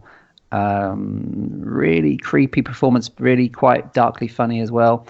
And when you rewatch The Hitcher on repeat viewings, you realize this kind of weird homoerotic stuff between Rutger Hauer and the young guy that he's obsessed with throughout the film. And you also wonder, actually, is he really there? Is he a ghost? You know, there's so many different ways of looking at The Hitcher, but he's fantastic in that and everything, actually, including Blind Fury.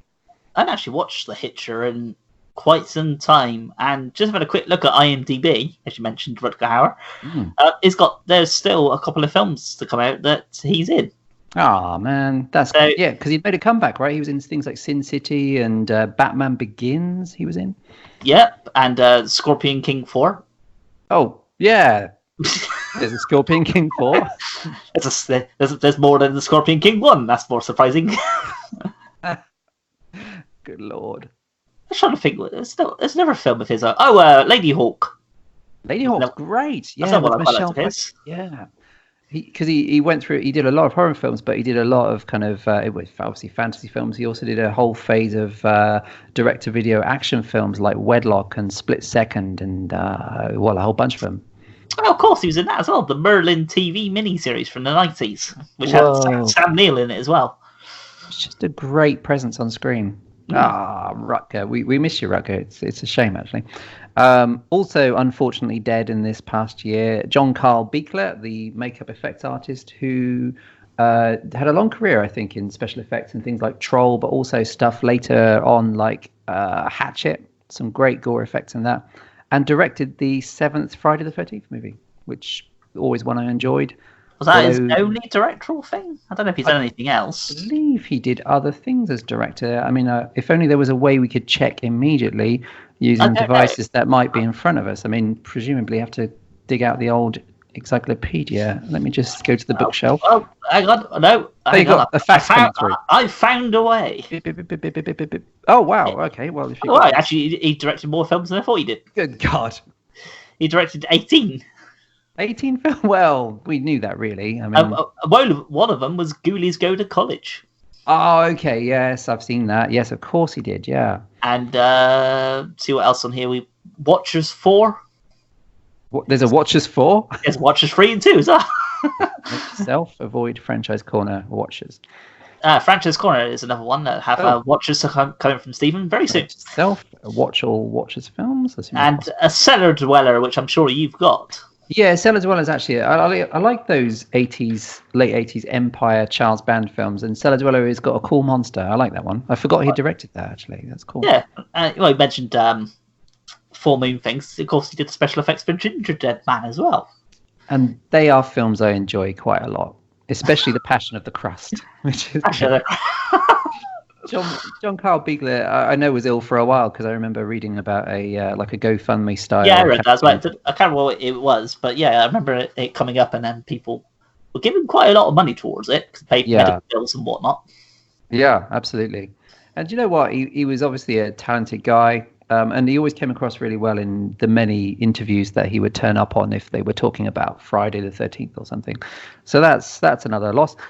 Julie Adams from the olden days when life was in black and white, the star or the female star of Creature from the Black Lagoon. She's a beautiful presence in that film. And that film, of course, is quite strangely sexual as well in those underwater scenes, at least how I watched it. Also, yeah, sorry, I was alone and wasn't much on TV, just 3 channels in those days. And of course, Creature from the Black Lagoon, a huge influence on Jaws, even down to the score. The music in that film is very much an inspiration for John Williams' famous 2 notes. Julie Adams died, unfortunately. There was nothing we could do. We tried, but. Did you ever watch? Like, imagine you probably have. You've seen the sequels to Creatures from the Black Lagoon. I would have thought. Yeah, they're good too, actually. Yeah. I don't mind them. A lot of people slate the later ones, but actually, I quite like the advancement of the creature. Yeah, because he goes to SeaWorld. He's he's taken out of his natural habitat. He's exploited in fucking SeaWorld. Yeah, absolutely. He gets to wear a suit and gets to walk down the streets, go shopping, all handsome. Have an ice cream down at Harrods. Have a haircut. Yeah. Yeah, me too. They actually, and that doesn't happen that much in sequels because you'd have thought the easy thing, of course, would have been to gone back to the Amazon, blah blah. But they actually, like you said, they advanced the character.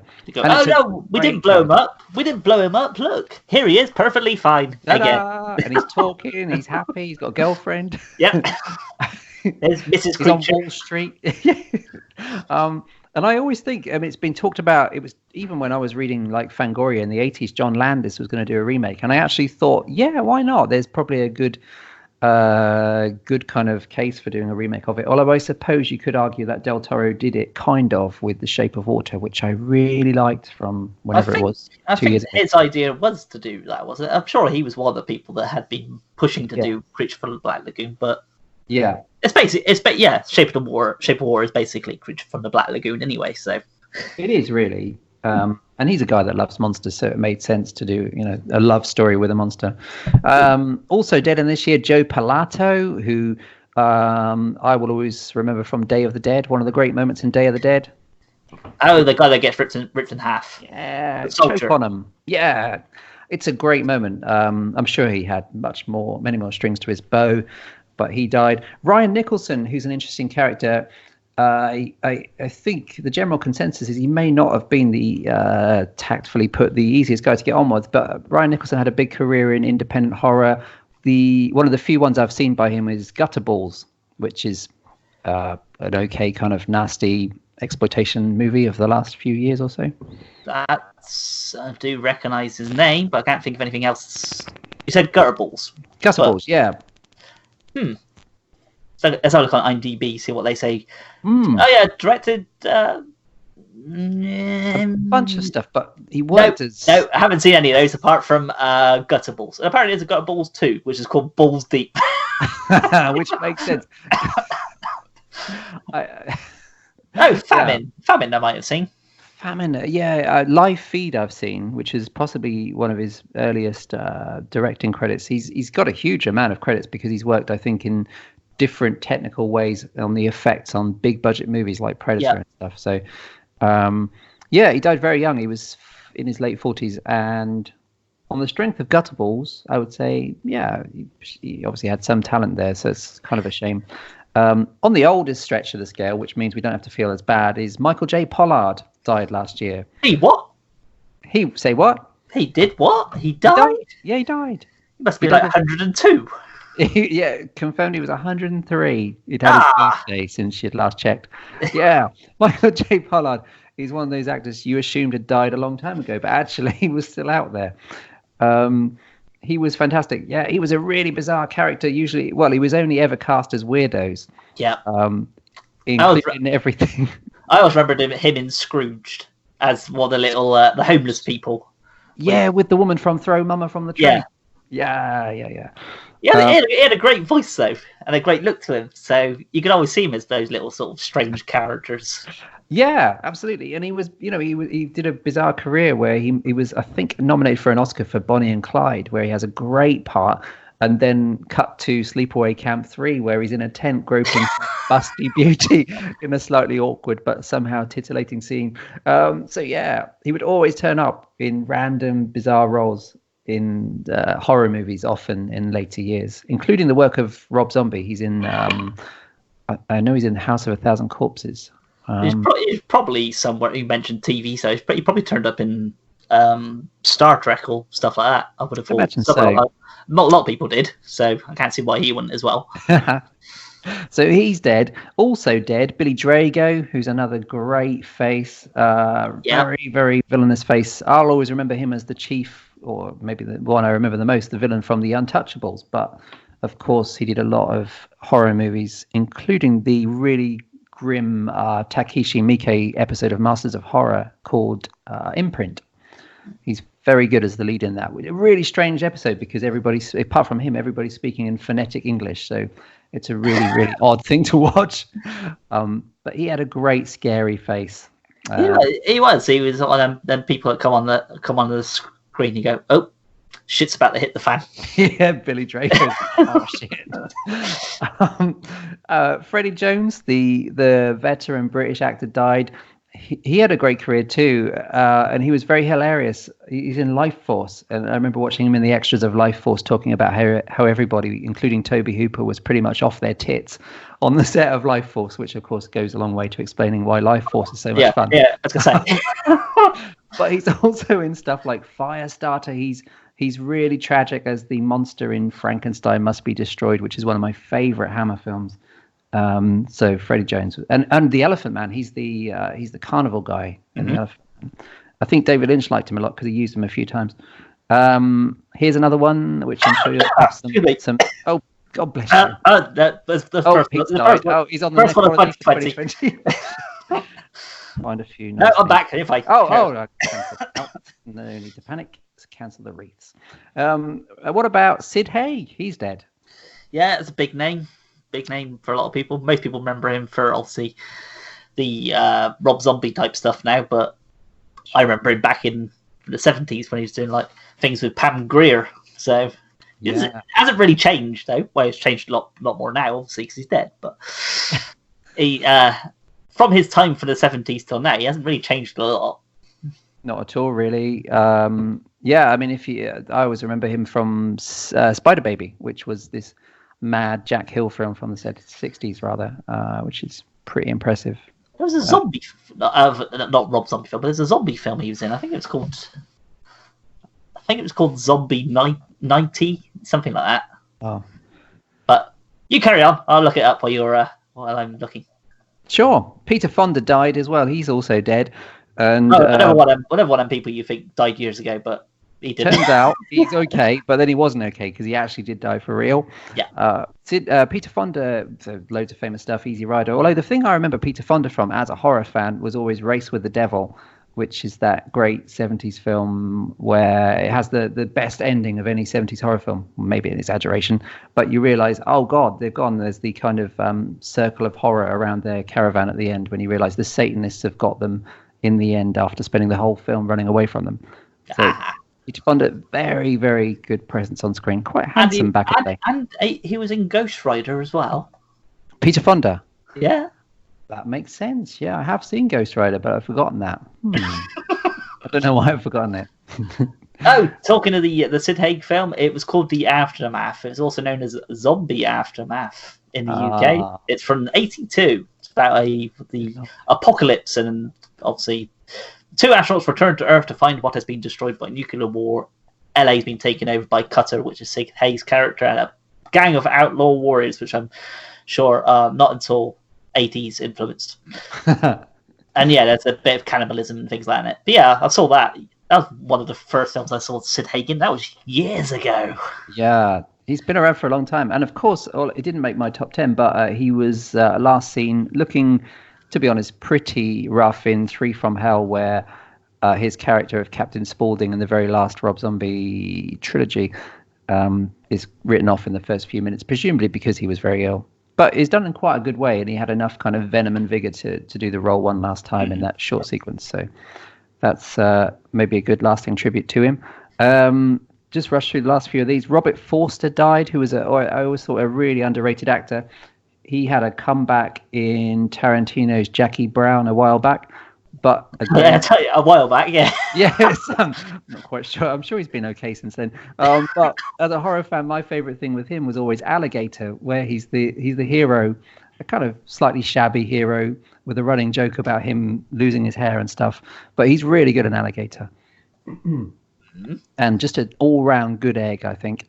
And Lorraine Warren died, who was one of those key elements of the Conjuring movies, which, to be honest, in a slightly irritating way, do sentimentalize the characters of Lorraine Warren and her husband. But there you go. She's a part of that universe, I guess. Yes, that's one of my bugbears of this whole thing that's came up about, Marvel Universe. That makes sense to me because it's a bunch of characters that's involved in a thing. They all string together. Yeah. And then because that came out, then every movie like franchise now has to be classified as a universe. Yeah. Why does it have to be a universe? Okay? It's a sequel. It's a prequel to this. I don't remember Harry Potter coming out and they go, Harry Potter 6, part of the Harry Potter universe. The latest chapter in the Jaws universe. You thought Jason was dead, but he's back in Jason Friday the 13th, part 7. Part of the Jason Friday the 13th universe. It's tragic, yeah. And it's interesting because I don't think it really works because they tried to do that with the Universal Monsters and made a film really bad called The Mummy with Tom Cruise. That's my point. It doesn't make sense. Part of the dark universe, but no one gave a shit. No, it doesn't make sense in the grand scheme of things. As I said, Marvel and DC, those kind of characters, it makes sense because they are involved in the same world. Whereas from a massive body of comic books from decades ago. So saying it's got a universe makes sense, but then to have a series of films that only had like, I don't know, say 2 sequels to it, you're like, is that really a universe? I'm sure there's more to a universe than just, a couple of things. But hey. Absolutely. And also what happens as well, especially when the universe doesn't pan out because no one went to see it, is you end up with these random films that have random elements. Like if you watch The Mummy in 20 years' time, not that you'd want to, you'd be like, hang on a minute, why is Dr. Jekyll in this? Oh, yeah, you see. And your nan would have to explain, oh, yeah, it was all part of Universal's attempt to do a universe. Russell Crowe, yeah. They were going to make 76 other films, yeah. Oh, right, yeah. So they can't even exist as standalone films because they've got these weird setups for sequels that never happened because nobody really cared. But yeah, it does. And I quite like the first Conjuring, and I quite like the second one, but it's going to get quite annoying if they keep doing this and spinning off characters that you saw for 3 seconds in one of them, which has already happened, unfortunately. So yeah, so Lorraine Warren's dead, and also a key figure, really, a couple of directors actually to close off the necrology. Narcisco Ibanez Serrador died, who's the director of one of my favorite 70s horror films, Who Can Kill a Child? Also known as Island of Death, but not to be confused with the Island of Death that has the goat shagging. That's a great film. But the Island of Death one, the goat shagging one. That's also a great film. But the non-goat shagging Island of Death, Who Could Kill a Child, or Would You Kill a Child, or any other variation of that, is a really great and really downbeat horror film. He also made The House That Screamed in the 60s, a kind of Spanish giallo, right? Yeah, that sounds about right, yeah. Which is also really good. And was part of the excellent Spanish TV series that was revived latterly as 6 films to keep you awake from memory. So, yep, very talented guy. And finally, Larry Cohen died. Yeah, which is not funny, but we watched a documentary about him last year, I think. It was last year. Yeah. His career. So, yeah, to watch that and then he'll eventually die later in the year. Bit odd. Yeah, it's a shame. Huge talent and a lot of really. What's your favorite Larry Cohen film? The Stuff. It's always been The Stuff. You can't get enough of The Stuff because it's my favorite film. Great. It's just great. Absolutely. The Stuff is fantastic. It's got great special effects. It's got some great characters in it as well. It's got. Maybe we should have to talk about that somewhere along the line. I would love to. It's Michael Moriarty, isn't it? Who plays such a great shambling kind of non-hero. He's fantastic, and his name in that is Mo because. You know what they call me, Mo? Because I always ask for Mo money. And that sums up every Michael Moriarty character. Larry Cohen was brilliant, and somehow he always got the money to make weird films like The Stuff and Q the Winged Serpent, and shot them, as you can tell from the documentary King Cohen, you hear great stories of how he just kind of showed up in New York and shot things and then ran the fuck away when the police turned up. And he made, I guess, a lot of money from writing Hollywood films. And latter years, there were things like Phone Booth and Cellular that he wrote, which were kind of big studio stuff. But his best stuff is the things he directed, like Q and God Told Me To and It's Alive. These films that were dealing with huge issues, abortion and police brutality and Maniac Cop, but did it in a way that was really fun and had mad people like Michael Moriarty in the lead roles. Tom Atkins it's just great. So I think he's the one maybe we'll miss as much as anyone because he made such unique films. And that's the dead people of last year. Well, that's not all of them, but that's... Oh, there's a few more. Auntie Jean. Oh, no. There was, there was quite a few There was a lot. last year, but it's not really surprising considering, a lot of the films that we watch, that we pay a lot of love to, is the 70s and 80s and all those kind of things. So to have people who were obviously big stars back then that were in the older parts now suddenly dropping off is not really surprising. It's one of the things you sort of see on social media or something, and then they go, "Can you believe such and such is dead?" Well, actually, yeah, because they are 105. So Charlie Chaplin, he left us too soon. Yeah, so it's not really surprising. Yeah, it's sad that they died, but would you rather have that person going around in pain or agony or whatever? Would you just die peacefully, just to lower the tone even more into a real dark, depressive way? Can I just make sure, has anyone checked on John Carpenter? Is he okay? Oh, he's smoking pot somewhere. He's fine. Ah, phew. Thank you. Good to hear. And just to check, Dario Argento, has anyone been in touch? Yes, apparently he's making a new film with his daughter. Wow. Oh, no, with his daughter. Is she going No shower scene this time. Don't worry, no shower scene. Full on sexy. Necessary for the plot, Dad. Yeah, of course. Apparently, it was last year at Fright Fest. He was talking to Alan Jones, and he made a comment to say that he is in talks to make a film called Black Glasses with his daughter. And as far as I'm aware, it's actually started developing now. It's a production and everything. So, yeah, it's another Giallo film. Wow. Hopefully, well, I know what's going to happen. People are going to go, "Oh, great, he's back with another film." Oh my god, but his films, they're so crap. Yeah. I wish they were still like, early 80s, 70s ones. Yeah, I fancy that. A director changing the way he shoots stuff to suit the times of what's going on. Also, newsflash, it's not 1977 anymore. No, you can't get Suspiria made anymore. God damn it. Yes, you can. You got it made a couple of years ago. What are you on about? Hang on a minute. That's true. Yeah, that always happens, doesn't it? You got to let it go. You got to let the old stuff go. But yeah, he has made some, not. I wouldn't say he's made a bad film. There's been bad choices in films that he's made. He hasn't made any sort of like, oh god, Car Player. That's one film that probably people go, oh god. Yeah, the Car Player it's not great, but it's also not awful, is it? It's a bit kind of average. But then of course he's been making films for 40 years or something, so he's not always going to make Deep Red or Suspiria, and it was done on a kind of TV kind of budget, from what I know. Do you remember when we went to watch The Mother of Tears? Which is when you got to actually meet it. That's true. We watched the film, and we actually quite liked it. It was good fun. Yeah. I didn't see anything wrong with it in terms of he's finishing off the trilogy that he started in his own eyes. This is his trilogy. This is how he wanted it. This is how it goes. But the people commenting at the venue, and then of course since then, just slagging the film off and thinking, well, at the end of the day, it was his trilogy. It's how he's seen it. We can all have our eyes of how we wanted it developed, but at the end of the day, it was his character. So we can't do a lot. If we wrote and directed started our own trilogy of films, and then we handed it off to somebody else and then slagged that person off because they didn't finish it off that way, then maybe we'd have a point. But it's his characters, so.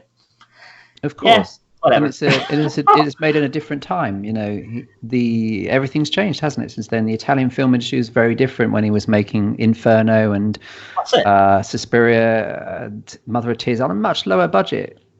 So there's so many factors involved. Lots smaller budget, but actually it's quite high budget for in certain things. Yeah, sure. But yes, I don't know. You can't please. It's a new Slash Boy. He's making a new film. Well, that's good news. Apparently, he was. I don't know if he's still signed on to do it. He was going to make Sandman was another film he was going to make. Neil Gaiman. Yeah, and I think he was going to do another like TV series type thing, but I don't know what's happened to that. So, but yeah, I'm quite looking forward to him having a new film coming out. Yeah, me too. He served us well. But there we go. So yeah, as Stephen said, that's all of the people that we know of that died in 2019. Of course, if you think of any others, let us know. Oh, and just got news in actually that we can confirm that they're all in heaven now. So that's great news. Oh, sorry. Some more news coming through. They rejected Michael J. Pollard for some reason. Oh. Oh, and Lorraine Warren's been cast out for being I can't read that out on air. Sorry. Yep. So most of them are in heaven. Yeah. Well, that's good news to those who yeah. At least heaven's going to have Dick Miller. Exactly. Yeah. Jolly good. So yeah, that's done. We're gonna jump into the later part of 2019, which is, of course, something we do every year, which is our top 10 picks of the year. So this is our top 10 picks of 2019. So do you want to start, or do you want me to start with it? I'm going to let you start, baby. Pete. Bye. Bye. And my first film, so I put in number 10, was The Pale-Faced Lady, which is a short film done by Jeff Payne, which you can find on YouTube, because I think that's puts most of his films. It's Call Me Jeff 66, I think, or something like that. But yeah, just search on The Pale-Faced Lady. And that's done where there's a story being told over a bunch of images. And if you just watch it as a whole thing, you don't really spy it. But if you pay more attention, there's a lot of things going on in the background. There's a character that keeps moving around. It's a bit like Lake Mungo, where you watch Lake Mungo and you're like, well, what's really going on then? But then if you watch it, you get, there's stuff going on in the background as well. There's that. So he's made that, but he's made another one, which was She Will Return, which is the same character, and he's currently shooting a third one. So I think it's going to be one of his sort of recurring characters type things. But yeah, search The Pale-Faced Lady on YouTube. It's definitely worth a watch. Nice. In fact, one of our reviewers, Sarah, gave it 4 stars. Yeah. So, a great year for short films, right? Short horror films. Oh yeah, there's a few of them on my list. Short films. Yeah. Absolutely outstanding. What's in your number 10? My number 10. So I had a real problem getting this down to 10. So I've got real problems, but we haven't got time to go through all of those. So yeah, there's short films I could have included. There's so much. So in the end, I kind of came up with 10 in a ramshackle fashion. All these 10 films are films I'm looking forward to watching again, but there's so many others I could have included. My number 10 is Cam, which is a Blumhouse production, which I don't think had much of a release, although it certainly came onto Netflix pretty sharpish at some point in 2019. And I suppose it's like it's dealing with the kind of stuff that horror is doing a lot at the moment, which is technophobic stuff. So in this case, the antagonist of Cam is a sinister algorithm, which is kind of similar to the main threat of the sequel to Unfriended that came out last year as well. I think it was last year. But it's also dealing with cam girls as a subject, which the slasher movie Girl House did a few years ago. And what's interesting, especially about Cam, which is a really well-acted film, is it's written by a former cam girl called Issa Mazai. Apologies if that's really badly pronounced. And it's just... You pronounce cam girl perfectly fine. Thanks, cam girl. I've been working on that all weekend. Yeah, your words are coming on well. Thank Christ for that. So it's got a great performance by Madeline Brewer, who interestingly was in an episode a while ago of Black Mirror, and this film actually, if there's one thing you might compare it to, is Black Mirror. And what's interesting is it's a really creepy story about what happens to this girl, not giving anything away, but at the heart of it is also just quite a nice character study where it's a kind of 3-dimensional portrait of someone doing this job. The cam girl that Madeline Brewer plays is an ambitious, intelligent woman who just wants to be the best at what she does. It just happens to be that the thing she's doing is being a cam girl and doing the sex shows. So it's a thoughtful film. It's really complex. It deals interestingly with the issue of rival cam girls and the typical men that watch her and engage with her. And just on a creepy horror movie level, it works really well too. So yep, Cam, really underrated. I included it in the top 10 because I don't think enough people have watched it. So I think it's great. I have got it on my ginormous to watch list. Oh, you've got a ginormous one. It never shrinks. It always stays up. Oh, massive. It's huge. In fact, I find it intimidating.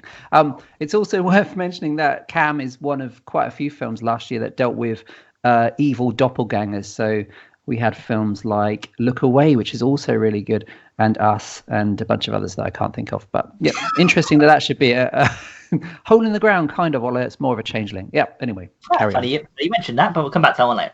Oh, Halloween at Aunt Ethel's was one of mine, which most people in the UK would have seen as a direct-to-DVD thing about June-ish last year. But that's done in the style of the sort of like teenage party humor kind of thing. But it's about a bunch of people who have this kooky old lady who live on their street, who they sense that she does something sinister with kids at Halloween and pickles them and sells them off as her, come and have my pickled chocolates, which apparently is made of the children that she's been knocking off every Halloween. And then, of course, the twists with American humor and all this type of stuff. It's worth a watch. I can't say too much about it because it's one of them ones, if I say too much about it, it gives it away. But I think that's on Amazon Prime as well. It's definitely worth a watch. Nice. If you haven't seen it. Cool. I can't remember what the lady was called in it. I don't think she's been in a lot. It's like Gabby Yost or something. But yeah, she plays Aunt Ethel, and she's a bit like a lot of sort of kooky characters you just see in. Oh, Gail Yost was the name. Kooky characters you see in a lot of 60s, 70s films. The ones that's been there for like a couple of minutes, but it's basically having that as a whole character for a whole film. I would have said if it played at that Halloween Fright Fest event we went to, that would have played better than a couple of the other things that we went to watch. So that's always the way. And Nathan gave it 4 stars. Oh, an old Nathan. There you go. That's the thing, isn't it? You go to these events, and of course, it's entirely subjective as to what is chosen and stuff, and it involves what's practically available, all that boring stuff. You can't always get the things you want, but you do often think, I wish, they'd have played Jeff's film instead of the other one they chose. That's it, but hey, can't but do not well. Everybody would have liked Jeff's film either, so you can't win. Oh. No. Number 9. Number 9 for you. Oh, number 9. Yes, I'm back. So he's back. Yeah. Bye. We should have got Tony from Bullseye to do this. We go in 10. In 9. Bully special prize. It's a speedboat, but we live in Milton Keynes. That's fine. You put it somewhere in the garden, in the pond, maybe. Canteen of cutlery. Yeah, it's not actually a canteen of cutlery at number 9, although it was number 11 in the end. So I'm too mainstream these days. But anyway, at number 9, so there was a lot of stuff in last year and all that jazz. There was a lot of remakes as usual. And I think I chose number 9 because I was bored of people grumbling about remakes. Because as we know, remakes can be really good. And a remake I really liked, probably more so than Pet Sematary, which I also enjoyed. I enjoyed Suspiria as well. Yeah, he's that one. He's that one. Don't you hate mail too? No, what? No, don't send hate mail. Do send pubic hair. I do use that quite often. As a wig? Yes. Not for his penis, but for I his need head. no, that'd be crazy. Yeah, it's a hereditary thing. Yeah, absolutely. Yeah, my Uncle Richard lost his eyebrows quite early on, tragically. So number 9 is the remake of Child's Play. Now, no, please don't send hate mail. So the blah blah. Our readership seems to be dropping down now. You said that. Shit, no. Oh, and it's so soon in the year. So boring kind of technical stuff is that United Artists. That's a different studio. Those people, that studio, Hollywood United Artists. Although I think they exist. They've got the rights to the title Child's Play, whereas the Chucky brand is still Don Mancini's and all this stuff. And there's going to be a TV spin-off, blah, blah, blah. So they've done a remake. And actually, a bit like the Pet Sematary remake, which I also like, they did a smart move here. They've switched characters. They've changed some things up. They've dropped the boring black magic, need to take over the body of Andy Barclay. They've actually got a child actor that Whisper It can act in this one, which wasn't really the case in the first one. Sorry. I'm so sorry. But also, they changed things up. So in this one, it opens in a sweatshop toy factory where a pissed off worker deliberately sabotages the safety features on what's now called a buddy doll. And that's the reason Chucky's evil. He's a 13th birthday present for the new version of Andy, played by an actor that can act. And some bad stuff goes down. And of course, it's all updated for a new generation of kids in the 21st century who can get the new version of Chucky to say things like stab a unicorn and dick cheese. And what's great about Child's Play is it has fun with the new kind of advances in technology, but also has a really sick sense of humor. So Chucky watches Texas Chainsaw Part 2, and the kids that watch it with him laugh along to all the bad bits, and it has one of my favorite scenes in anything from last year, which is a really mean-spirited and gory sequence in the launch of a toy at the climax, basically Buddy 2. So you've got awful adult consumers getting massacred and their children getting showered in gore. So yeah, they did a good thing. They also did a great thing by casting Mark Hamill as the voice of Chucky, and as we all know, he's a fantastic voice actor. So Child's Play is my number 9. Most notably as Joker in the Batman cartoons. Yes, he's terrific. Yeah. And also it's got everything. It's even posters for Killer Clowns from Outer Space, and they use a line from RoboCop. That's how good the new Child's Play was. You mean the old RoboCop or the new one? Oh, the proper RoboCop, the only RoboCop. Dead or Alive, you coming with me? That one, yes. So, in 8, we've got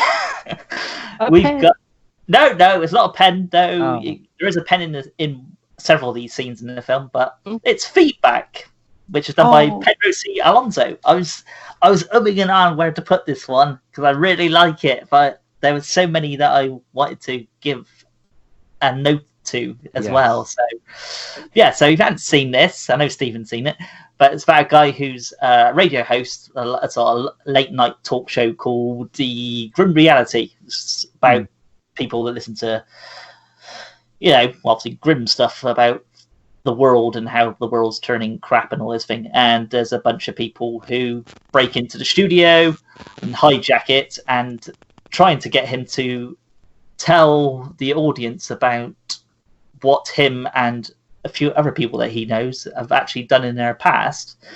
But he keeps saying he's not going to.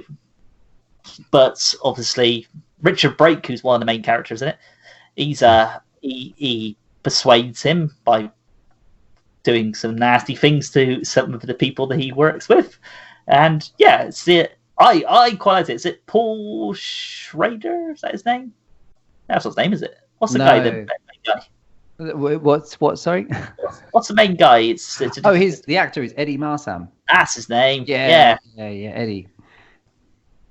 But yeah, that's the one I quite liked, and I thought that should be at least mentioned somewhere along. I think they've shown it maybe a Fright Fest event, or it just came out direct TV. I'm not sure, but yeah, was it Fright Fest? Yeah, it's really good, isn't it? Feedback. I liked Feedback a lot. I enjoyed it. I don't know how well it went down at some festivals and things, but yeah, definitely one to worth put on your list somewhere along the line. To be fair, I've seen the poster to it, and I was like, it's just a generic poster. So the poster didn't really pull me in, but just to show sometimes the posters are naffer than what the actual films are. So who would have thought it? So yeah, that was my number 8. 8. Yeah, no, I agree. Feedback's really good, really tense, and it doesn't quite go the way you think it might be going at different points. That's one of the things. You're watching it and you're going, because you see things in it you've seen quite a few times before, and actually, no, okay, maybe not. So it keeps you hooked right to the very end, which is what a film should do. Yes. Not leave you bored halfway through because you know exactly what's going to happen. Oh, and then you have to finish yourself off. Yeah. Yeah, nothing worse than that, is there? So number 8. Yes. Yeah. Number 8 we're at, right? Yeah, number 8. So good choice of feedback. So my number 8 is Ready or Not. Which I still haven't seen yet. Oh, damn it. Hopkins. It's the angry police cat. Hopkins. Get here. I'll get the outfit on in a minute. So at last. So Ready or Not, it's another mainstream film. He's gone mainstream, but actually it's really good as well. And what I like about this is that it's by part of the Radio Silence bunch. So the guys that did the good parts of VHS and parts of the really good Southbound. And their names are Matt Bettinelli, Olpin, and Tyler Gillett, or Gillett, depending on how you come. So yeah, this was a really cool.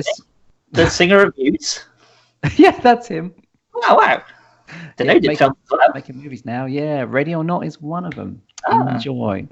So This is one of quite a few American horror films last year that were doing the quite popular Wes Craven theme of, aren't the rich really big bastards? And probably with good reason, given the world we're living in. So, yeah, this was a good black comedy. It's got a great performance by Samara Weaving, who keeps turning up in these kind of oddball horror movies like Mayhem was one we watched at Fright Fest, and The Babysitter. And she's about to get married to this guy that's part of this awful rich family that made their fortune from like board games and stuff, and realizes that one of their rituals for a newcomer to the family is to basically stage a kind of most dangerous game style hunt and kill survivalist thing. Basically a game of hide and seek amped up to 11T stupid on the violence scale. And it's really good. One selling point for this, maybe spoiler alert, is that you get to see Andie MacDowell of 4 Weddings and a Funeral having her head stoved in. Wow. That's why, ready or not, is at number 8. just because that's actually nice. It's also really funny. And I saw this in the Odeon cinema in Norwich. That's right, putting Norwich on the map. Although it is on the map already, to be honest. The flat part of England. Absolutely. And what happens at the end, which I'm not going to say, obviously, but what happens in the last 5 minutes, you could actually hear people, which never happens in this kind of, you do in festivals, but in normal cinemas, normally everybody's either silent or they're talking to each other or just twattingly texting each other. On their phone, yeah. Pay the ticket to go watch the film and then sit there on the phones, yeah. I'm in the cinema. But in this one, you could actually hear people go, what? At the very end, because it has the most extraordinary last 5 minutes. The whole film's really fun. Samara Weaving's great. It's gory. It's got some really cool one-liners and references to slasher movies of the 80s. But the last 5 minutes, you go, wow, they really ended it like this. So, Ready or Not truly deserves to be in the top 10. It's number 8. Number 7 is, for me, Extraordinary, which is that Irish comedy film. Horror comedy film, which is, in my eyes, kind of Garth Marenghi kind of style. Sure, yeah. Which I don't know where this played, actually. I imagine it played some festivals, but that's quite an interesting film. I'm sure that's probably up on Amazon somewhere online. I won't say too much about it because I realized how long this podcast is going. So I'm just going to say so yeah, I'd just say that it's a fun comedy film which has quite a decent lineup of characters, and the female lead is not the top of female lead you'd expect to be in a film, or fancy dancy blonde basically and buxom. It's an everyday woman, which they should do more of in a film as opposed to this unrealistic look of what people actually look like. I love the main character in Extraordinary. She's just fantastic, isn't she? She's great. She plays the driving instructor. She's a driving instructor who has this loose psychic ability that she used to use with her father, who had a TV series in the 80s, and something went horribly wrong using her psychic ability. And eventually she ends up having to use her psychic ability again to stop this crazed, once upon a time #1 hit. What's it called? I like my hat or something. I can't remember. The song was called. I think it's like that. What was the song like? I can't remember. Yeah, a one-hit wonder, and he's coming back, and he's using the devil basically to try and boost his career back. So they had to use her ability to defeat him. But yeah, it's worth a watch. It's quite entertaining. That's my number 7. Yeah, it's lovely. I really liked Extraordinary. That's a nice one. My number 7 is The Furies, which is the Australian horror film from last year. I really like that. That was one of them films that I've read people slacking off, but I don't think I was like, I don't think you quite caught the grasp of this film. But hey, did you watch the same film as me? Yeah, exactly. That's strange. The Furies is cool. Probably best to know as little as possible, but it opens basically with this student. She's abducted and she wakes up in a box, and it's labeled Beauty in some wood, and basically there's other boxes with girls in as well, and there's also a box marked Beast. And what unfolds is this really clever. I suppose there's elements of other films from years ago, things like slashers, and maybe some other films of recent times, which I won't mention because it may spoil the twist. But basically, it becomes a modern day slasher movie with a really good twist that works super well. and it has at least one of my favorite old school practical makeup effects kill scene of the last, I don't know, maybe 10 or 20 years. Fantastic gore effects. It's really well done. It's got more than one final girl, and it just keeps on going to a really good punchline. The Fury's awesome. And I would imagine, I'm sure it played at Fright Fest last year in London, but I'd imagine it would have or should have gone down a storm with a big audience. I would have thought it did, but I did read in some places that some people just think, tired old format and all that kind of thing. But I'm thinking you can say that with any film, to be honest. Is that, nothing's original. That's one of the things I read quite a lot. Nothing's original. Well, it's not very surprising. The whole thing with art is usually you're paying respect to something before it. So you mean to say that cinema's been going for 120 years and we've run out of ideas that are original? Fancy that. Same with people that write books. Everything is influenced by something. It's like there's only just 7 stories in the world or something. But there you go.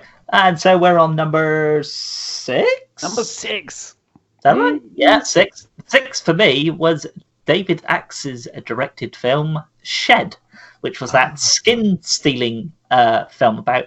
He's got that old guy who's having either a Halloween party or some party of some sort, and he invites a bunch of people over, and he tells them this story of conspiracy theories and all this kind of stuff.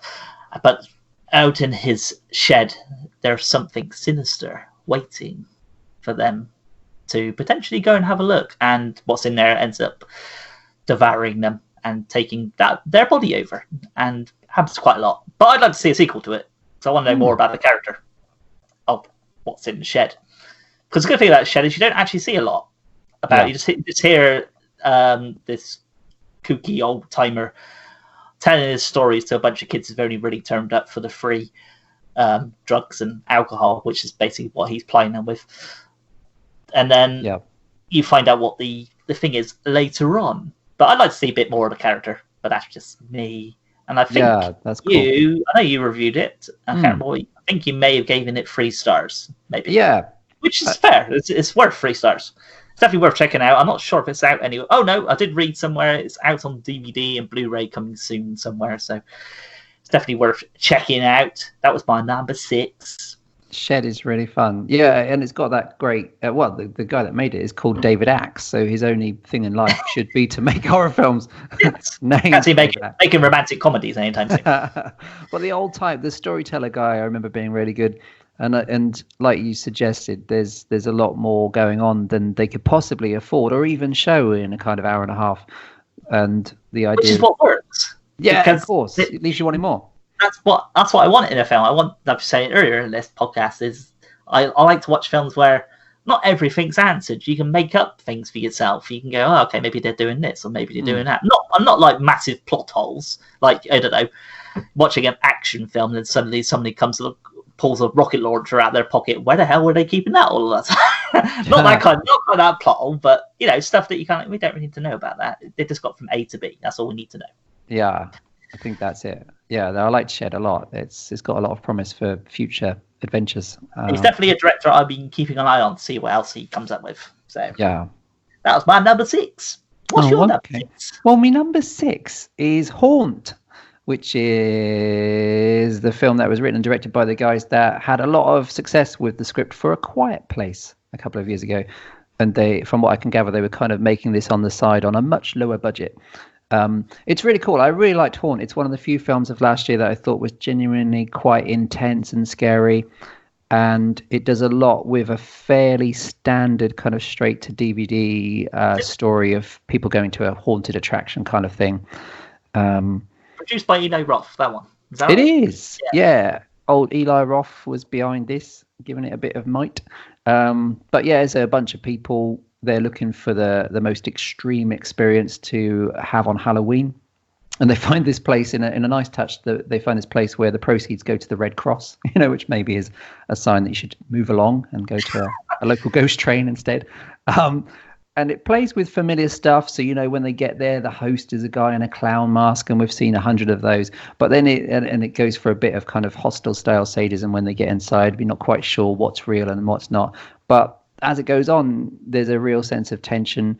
It pulls a few good surprises, and although it's quite brief, the kill scenes and the effects are also really good. They're really impressive and brutal, and it's kind of old school effects working really effectively, and only uses kind of jump scares where necessary and at the right time. So it's not a jump scare fest. It's got some real good scares, but it's all done really rather well. So yeah. It's one of a few films like Escape Room came out, or at least one film called Escape Room last year, that kind of had similar things going on, but this was the best of that kind of thing that I saw last year. Okay. I think I have got it on my to watch list. Again, it's one I want to get around to eventually when Roth has put out, I don't know, Green Inferno 6 or something. Oh, he's a busy chap. He is a busy chap. So, on to number 5. We're in our top 5s now. And one of them, mine, number 5, is Room for Rent, which stars Lynn Shay as the main character, which I really liked. Is that what Stevens mentioned in his review? I remember something along the lines of being like the old 80s, early 90s. Yeah, basically it's an old person in a house. This is their life now, and shit hits the fan. Kind of domesticated landlady type thing. But yeah, Lynn Shay's playing this character whose husband has died and everything's probably moved on. She's being overrun with debt, so she puts an ad in to bring people into her house as like a B&B. But then she gets all excited about the guy who's staying with her and basically tries to have sex with him at multiple times and flirts with him, but it all goes horribly wrong, as you could imagine. And it's got Lynn Shay in it as a main character, as opposed to just doing a supporting character, which she does quite a lot of. But this is her as a main actress, and it does show that she can actually pull these roles off. And it's nice to see her doing these sort of roles, not just a 5-minute here I am kind of thing. But it's definitely one of the ones that's better of those, as you put it, domestic hell landlady type things. What did you think of it? Yeah, Room for Rent's really good. It's got from memory, it's got that great kind of sense of those small moments of horror, like the moment where she's using the guy's toothbrush and those invasions of like people's personal space, which a few films recently have dealt with, but this did it really well. And she's so good, isn't she? And I think that's what's nice. What's interesting is right now is that Hollywood's patting itself on the back going, well, we're giving lots of roles for female characters and we're letting women direct at last. Aren't we great? But horror has been giving older women like Lynn Shay great roles for years. It reminds me of like the 60s when Betty Davis and Joan Crawford couldn't get any work with the big Hollywood films anymore because they had told them to go away because they're too old. But they were getting these really meaty parts in Baby Jane and all that kind of stuff, the hag horror cycle. Lynn Shay's similar. She's a woman of a certain age that's the star of the Insidious franchise. And on the side, she's doing a lot of interesting independent films. And Room for Rent's a great example of how good she is, but also he does some cool things. And it's good to have a character like that at the center of, as you said, kind of old school domestic slasher kind of thing. Yeah. I should mention that all the films that I've got in my top 10 list are definitely films that I would go out and buy. So Room for Rent is definitely one I'd go out and buy because I'd quite happily watch it, and I'd probably sit down with people and watch it and see what they thought of it. But probably some people just go, isn't that lady from, is it Kingpin? With it's that creepy old lady from Kingpin that's trying to have sex with Woody Harrelson's character. Yeah, that's it. Yeah. Yeah, she's had a really mad career, hasn't she? Because for a long time, she was the one that says, no running in the hallways in the first Nightmare on Elm Street. Yeah. And she would always show up in New Line films because she's the sister of... she's something to do with somebody who top higher ups in it. I don't know what. Robert Shea. Yeah, that's the guy I was trying to think of. I think that's that's her brother who owned New Line Cinema. It's vaguely familiar. Yeah. No, that was a good one. Number 5. Number 5. So my number 5, I had to put it in here. I don't think this is a perfect film, but I really thought it was something special, which is Midsommar. Which I still haven't seen. God damn it, Hopkins! On Mac. Midsommar is kind of extraordinary. It's the second film, and my top 5 actually has, I think, 3 films from people that had a really impressive first film, and the second film they made came out last year and made it to my top 5. Ari Aster directed Hereditary, which I really liked. In fact, last year. Oh, well, now 2 years ago, because we're in 2020, the future world of 2020. Future. It's all true. The giant wasps, all those flying machines. Yep. And Midsummer is basically, it's not giving anything away because it's obvious from the marketing, but it's kind of his take on Wicker Man territory. And it's a very confident film. In fact, if you're watching closely enough, he gives the entire plot away in some drawings, some illustrations on a cave that you see really early in the film. It's got a great performance by Florence Pugh, the British actress who was really good in unrelated film Alert, Fighting with My Family last year as one of a bunch of Norwich wrestlers. Another film. So Norwich on the map. Which is, if nobody's actually watched it, it's about the WWE wrestler Paige, who's actually a really good wrestler, and is actually. Yes. It's good to actually see that they've actually made a film focusing on female wrestlers as opposed to just focus on the big beefy men for a change. Yes, as much as I like beefy men, it's great. And the film's lovely, actually. I really enjoyed Fighting with My Family. And Paige is great. I don't know much about wrestling. I do, but the wrestling podcast. I think we can start soon enough. I can learn a lot in a short amount of time. Sign me up. WCW has gone under, Stephen. It's no longer around. Oh. And World of Sport is back on ITV, but it's not like how you remember it. And WWF, is that the Wildlife Fund or the wrestling guys? No, that's WWE now, I'm afraid. Oh, Save the Panda. Oh, okay. Save the wrestlers. Save the wrestlers. Save the wrestlers. I can give some money then. £5 a month, is that okay? Well, but just code is just for $9.99, you can be part of the WWE subscription. Oh, I'll sign up for that. Weekly newsletter. Where do I start? So the wrestling suddenly for a moment. Horror. Midsummer is great. Midsummer, you can tell it's by the same guy as Hereditary. It deals with themes of grief. The first kind of 20 minutes, which is before they get to the Swedish summer solstice thing where the movie is set, is a horrifying section of something horrible that happens to Florence Pugh's character and this kind of roar of grief that she endures. But then she goes to Sweden, summer solstice, everything's great, loads of sunshine. Turns out everything isn't that great, and then you're into Wicker Man territory. But it's beautifully made. It's got a kind of dark sense of humor. There's a point, I think it's probably about halfway, where something really graphically gruesome happens. You think, oh, so it's going in that direction, but then that turns out to be the goriest part of the film, and then you think, oh, actually, it's going that way. It's very long, and in fact, the cinema version was just under 2.5 hours. The one that's called the director's cut is almost 3 hours. One thing I didn't think that Midsummer needed to be was longer. But if you want to watch the longer version, it's out there. I was quite happy with the 2.5 hour version in the cinema, although it probably could have been trimmed. But it is really good, and it's got such an atmosphere of dread, a bit like The Wicker Man. It goes in different directions that you won't necessarily anticipate. And I suppose it deals with a lot of themes that are really relevant for the world right now. It also ends with a great use of The Sun Ain't Gonna Shine Anymore, the old Frankie Valli classic. And it's got naked people of all shapes, age, and sizes, like Hereditary did. You get to see naked people you wouldn't normally see in a mainstream Hollywood film. And that's a good thing, right? Yeah, it depends. Oh, sure. Depends on your taste. Everybody has their own taste. But yeah.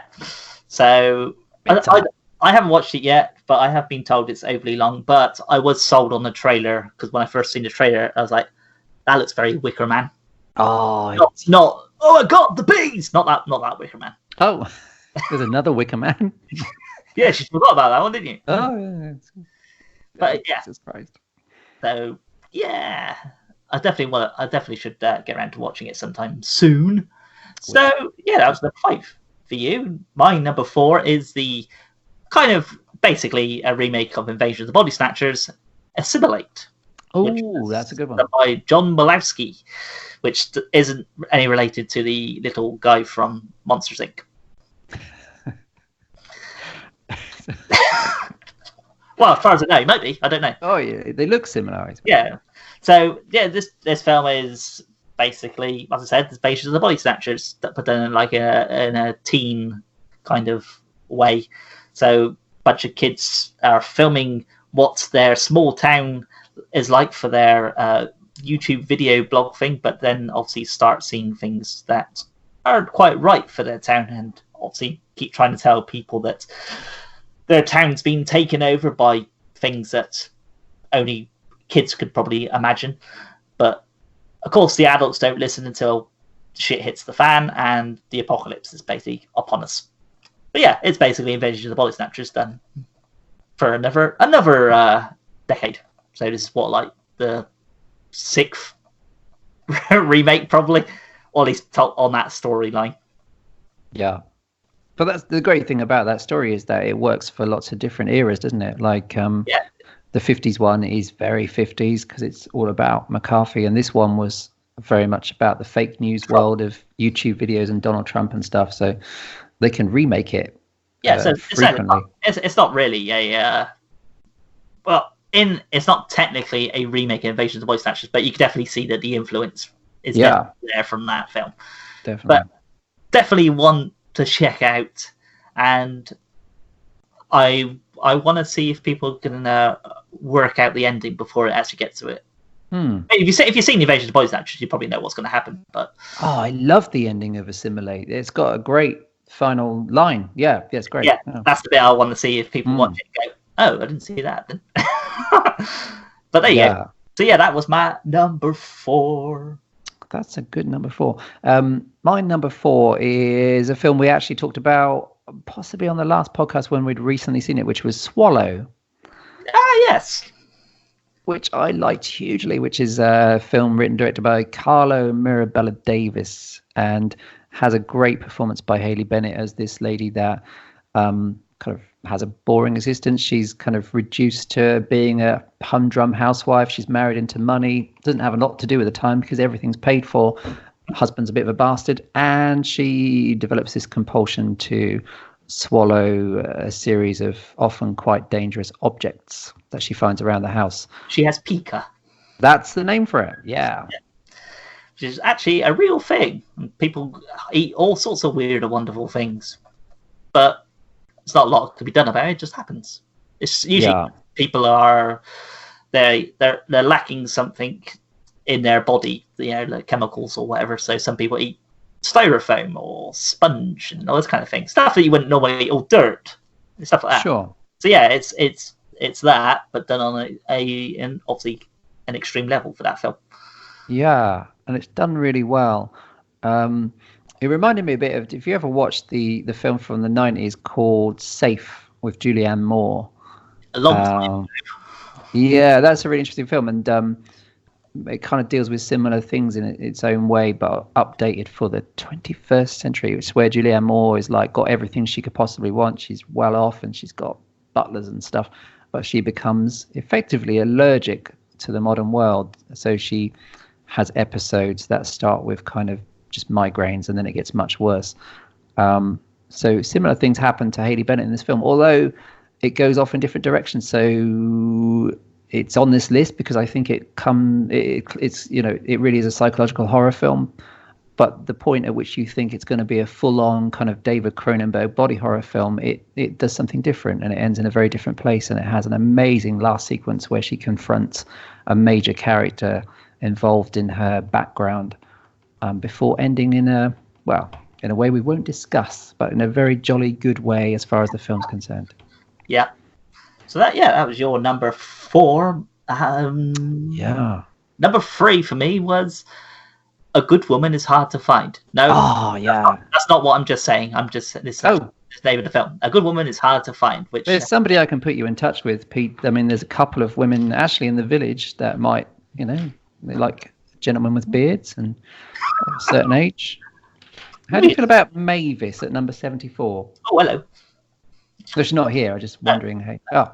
But yeah, Sarah Bolger is the main character. Well, the lead actress in A Good Woman Is Hard to Find, which I can't say too much about this film either because of the way it goes out. But it has a very strong performance by her, and it's an Irish thriller film basically. It's set on a drug-fueled council estate, and there's unsavory characters that she gets involved with to try and solve what's happened to her former husband.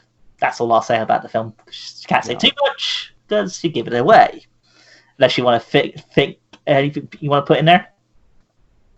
I think the less you know, the better for this one. Yeah, that's what. Because it goes into places you don't quite expect. You're so involved in her character. It's a really great character. But yeah, the less said, the better. She's a strong actress, and I was watching it and I couldn't think of anybody else that probably would have pulled it off as well. So yeah, definitely worth watching. As a good woman is hard to find. That's my number she's 3. great. What's yours? That's a really strong film. My number 3 is The Nightingale, which is an interesting film.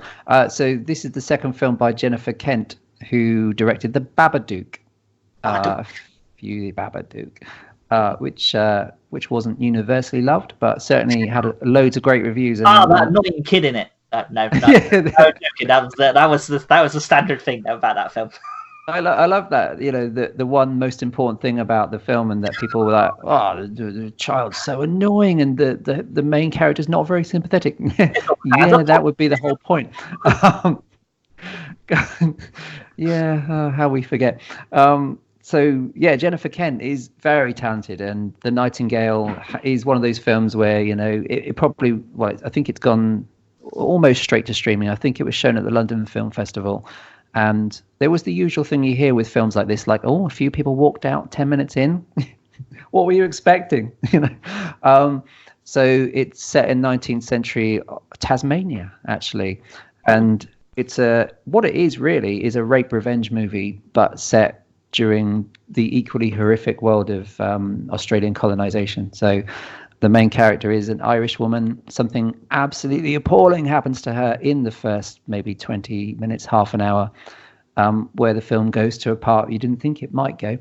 And she's out for revenge. And she teams up with an Aborigine guy called Billy, who's a guide that knows the area, so she can find the people that have caused the horrors that she endured. It's quite a long film. It's about 2.25 hours. It has one of the most hideously horrible villains of any film I've seen in the last few years by Sam Claflin, the British actor. And it's got a couple of real hard scenes of violence, but it's a really powerful film. And as I said, it takes the rape revenge movie, sets it in a period of great interest with so much other horrible stuff happening. And it has a kind of a double act with the main character and the Aborigine guy is really fun. Not fun, maybe. Fun stretching it. But it does have humor in it. And there's a kind of culture clash, which reminded me strangely of the double act in the old Clint Eastwood film, The Outlaw Josie Wales, where Clint's off with the Native American guy for the duration of the film. The Nightingale is absolutely horrifying. It does qualify as a horror film. It's a rape revenge film just set in a different period to which we are used to. Well, talking of, it's unrelated to the 10 films, but rape revenge film, I quite liked it. Remember Storm Warning? That was an Australian film. Oh, yeah, Storm Warning, great. Yeah, Storm Warning's mad at times. Which, if you're a male and you're watching parts of it, there's bits in it where you will be crossing your legs. Let's put it that way. Yeah. But as a male watching it happen, I was perfectly fine with what the woman was doing to the males. So you can't argue with that. No. So yeah, put Storm Warning on there as well. So Storm Warning, Storm Warning's fun. Number 2 for me, which is probably an odd choice for some people, was I Trapped the Devil. Ah, yeah. Which is that film where a guy believes that he's, as the title suggests, he's trapped the devil in his house. His family's got killed, and he captures somebody who he says is the devil, and he's trying to persuade his brother and his sister-in-law that he's caught the devil. Has he, or is he just going completely batshit mental?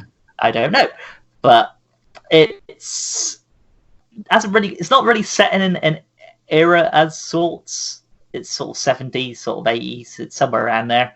But I like the fact that you don't see anything. It's just that one creepy voice coming from behind the door constantly of the guy who supposedly might be the devil. Yeah. Anything you want to add? It's great, isn't it? Yeah, it's exactly that. It's from what I remember, it's inspired by an old Twilight Zone episode, and it has that feel to it. You don't see anything, you don't need to see anything, but the use of sound. And what I always like in this kind of thing is, like you suggest, the possibly terrifying thing that's behind a locked door, which the film sustains really well. Yeah, it's a really nice movie. It's a great example of what you can do on a really small budget. And it's got the feel of and it feels a bit like the kind of early Thai West films because it's smart and it's creepy and it's got that great old school atmosphere. I think that's probably why I liked it, because it's reminded me of not the way the film is, but the House of the Devil and that kind of thing. You're watching it. Yeah. Oh yeah, I like this. So oddly, that was one of our Christmas films. Yes. Because it is a Christmas film. It's set in the Christmas period, but it sure is. It's not something you'd stick on the telly for the kids to watch, I don't think. Anytime soon. But yeah, that was definitely one to watch. So that was my number 2. Oh, a good number 2, as they say. Number 2 for me, Tigers Are Not Afraid, which is the Mexican film by Issa Lopez. He's actually made films before this, but I've not seen them. This has been around for a bit. It's had festival screenings possibly even earlier than 2018, but I've shoehorned it in here because it was the first year really where it was widely available. So it's something that was on Shudder. Yeah, Shudder, who actually have some really interesting stuff and are worthy of subscription for a while, for sure. Tigers Are Not Afraid is a really powerful thing, which does the Del Toro thing of kind of combining a realistic scenario, in this case, a bunch of children that are kind of caught in the middle of homeless children in the middle of Mexico's kind of unending drug wars, and elements of fantasy and horror. And in this case, it does a great job of capturing this kind of thing that the kids are involved in. So early on, you see the children kind of caught up in gunshots while they're in class, and they're sent home while the teacher tries to keep them controlled by using the worlds of fantasy. And then you follow a character called Estrella, whose mother has gone missing, taken by the drug cartels.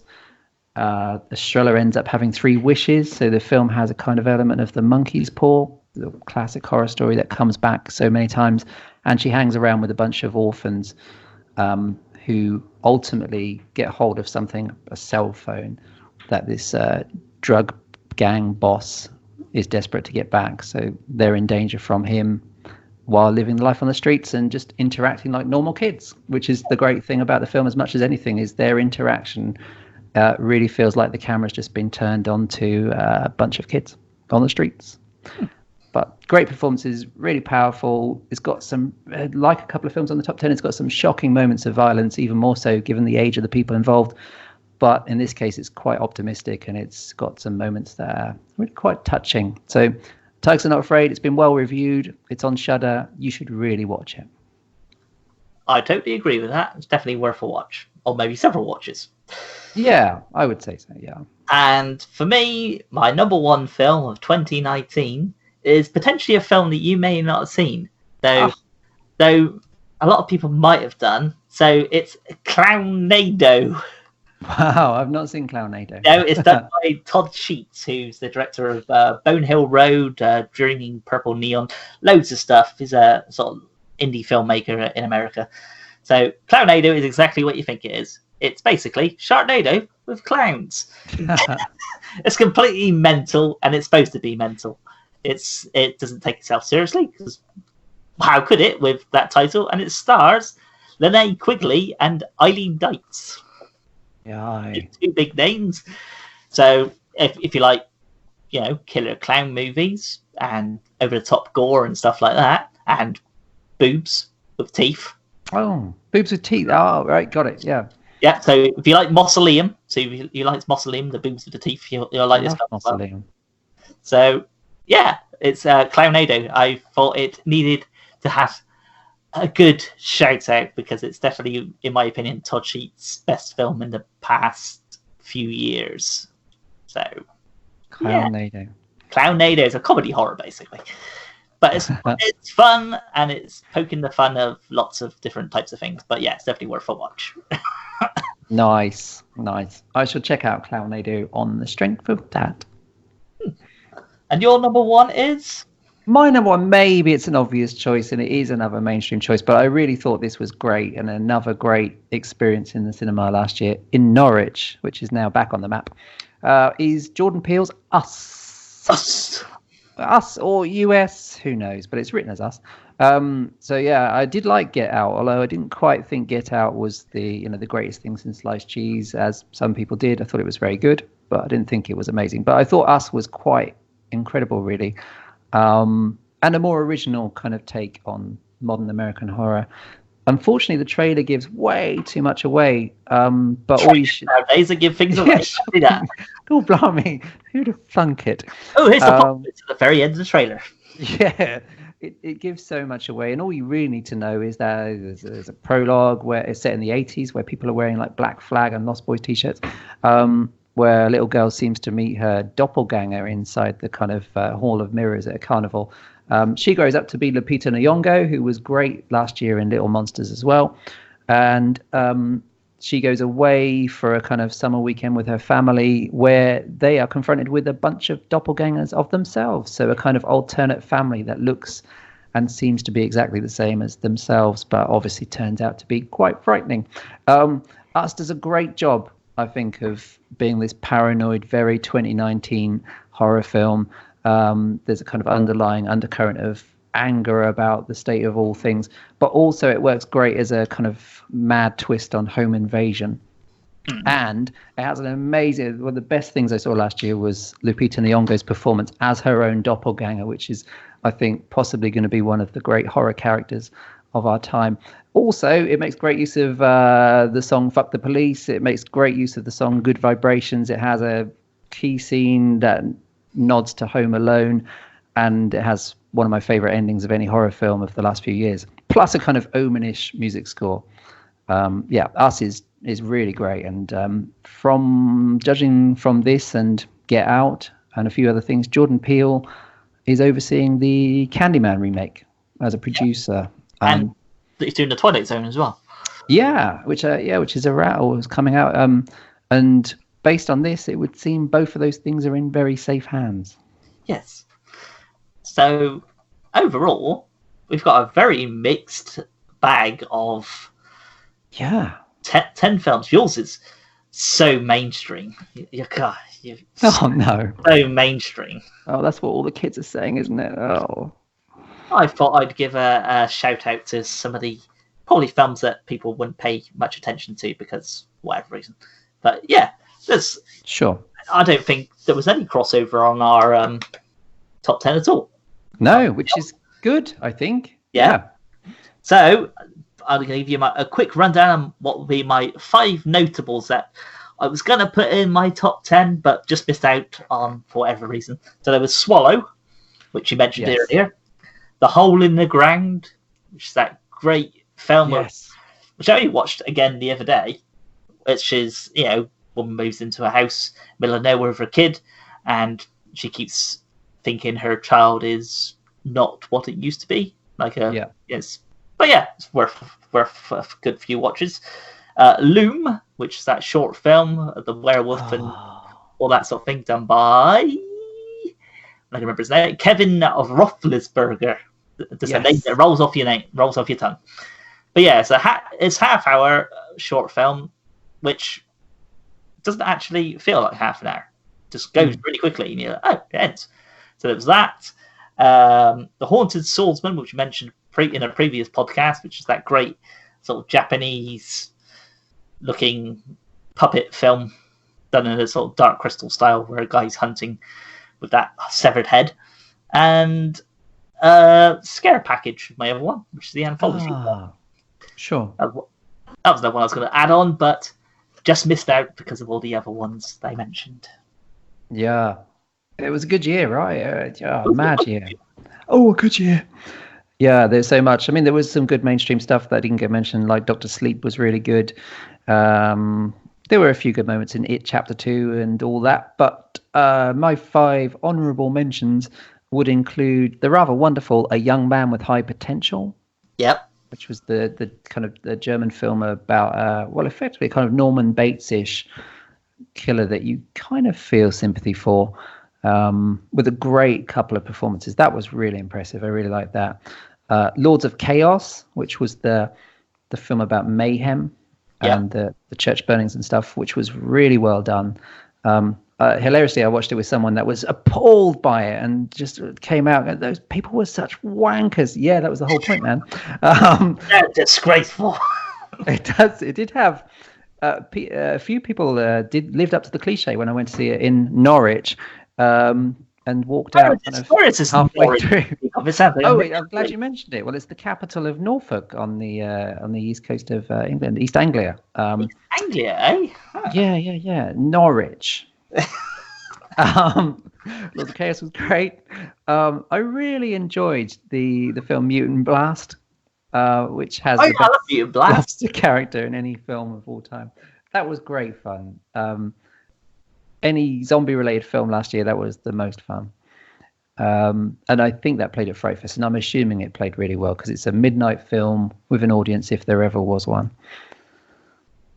So that was that one. Also, honourable mention to the fantastic Tales from the Lodge, which was a British film which kind of unfolds a bit like an anthology, but has a nice mixture of kind of the Big Chill style reunion between people that haven't seen each other since the uni days, finding out that each other are kind of still losers or even bigger losers than when they first knew them.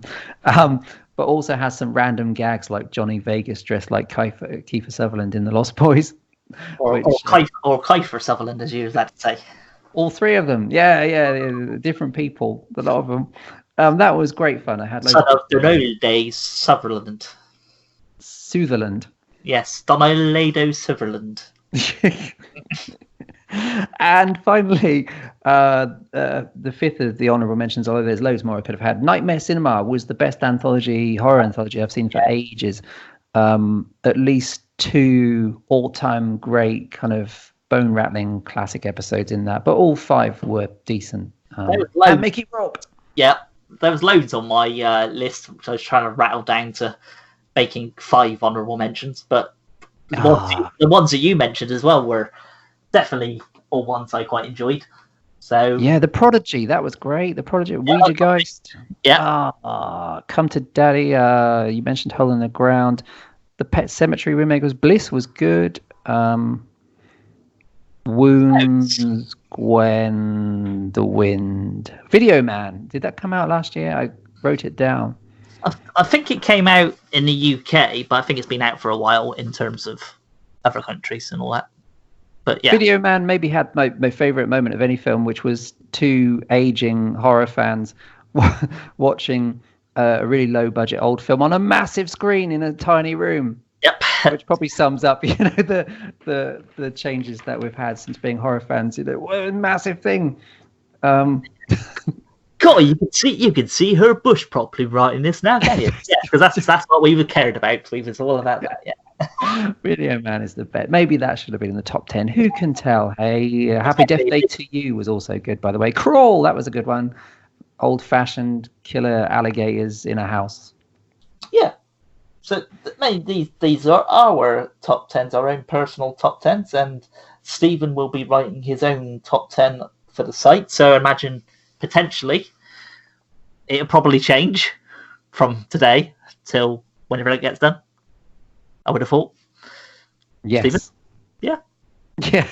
Yeah, it did change a lot on the way to this one, actually. So I'm just going to reshuffle, and I can tell you that the new number 1 is Annabelle Comes Home. Yeah, fair enough. Good choice. Best horror film of last year. Yeah. Okay. Hey, everyone's got their own choice. Each to his own. Yep, and all that. But yeah, that's a big roundup of 2019 there, with people dying and brilliant films as well, and of course the Corpse Grinders.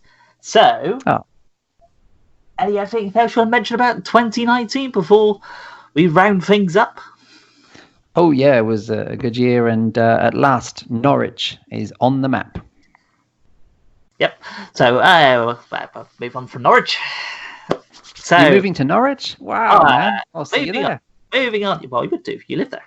Oh, good point. Well, not Norwich, but you live in that area. But yeah. So next month is the month of love. So it will be time to get out your old Sade records. That's those big black vinyl things, Stephen, that you've got plenty of. Yeah, that'll be big and black. Yeah, we crack out those records because we will be watching films about love and talking about films about love, but not the type of things that all people get excited about and sit around with tissues, not those kind of tissues. Oh. And we will be talking about horror films full of love, which don't actually go quite right. So love going wrong, basically. So our main focus film will be X-Ray from 1981, which I haven't watched in quite a while. So I'm actually quite looking forward to rewatching it. So it's a slasher flick, which I'm sure Stephen's seen multiple times over the years. There's also Hospital Massacre. But yeah, that would be our main focus. And the other one part of the thing will be we will talk about other notable movies that feature love going slightly wrong in horror movies, such as Valentine, perhaps, which just seems to fit. And all this will be going down on the 31st of January. That should be the date I put it up. So, of course, naturally, the last Friday of every month. And is there anything else you want to say, Stephen, before we go off to the ether? Yeah. Well, yeah, looking forward to Valentine's Day. Last we get to spend some time together and watch Meg Ryan films for the podcast. Algebra 3, yes. Yes, that's a great one, isn't it? Oh, she's so young. Just to let people know, me and Stephen are not actually a couple. Yeah, that's important to mention. Not yet. That's the case, yeah. Just to let you know. Yeah. Destiny and all that. Destiny. So, yes. So, this next one will be going up on the 31st of January 2020. So, keep an eye out for that. It'll be available on all your favourite podcast providers. So, look out for Horror Screens Podcast. And, of course, for all your movie news, reviews, etc., check out horrorscreensvideovault.co.uk. And from me and Stephen, it's goodbye for now. Goodbye, and God bless you.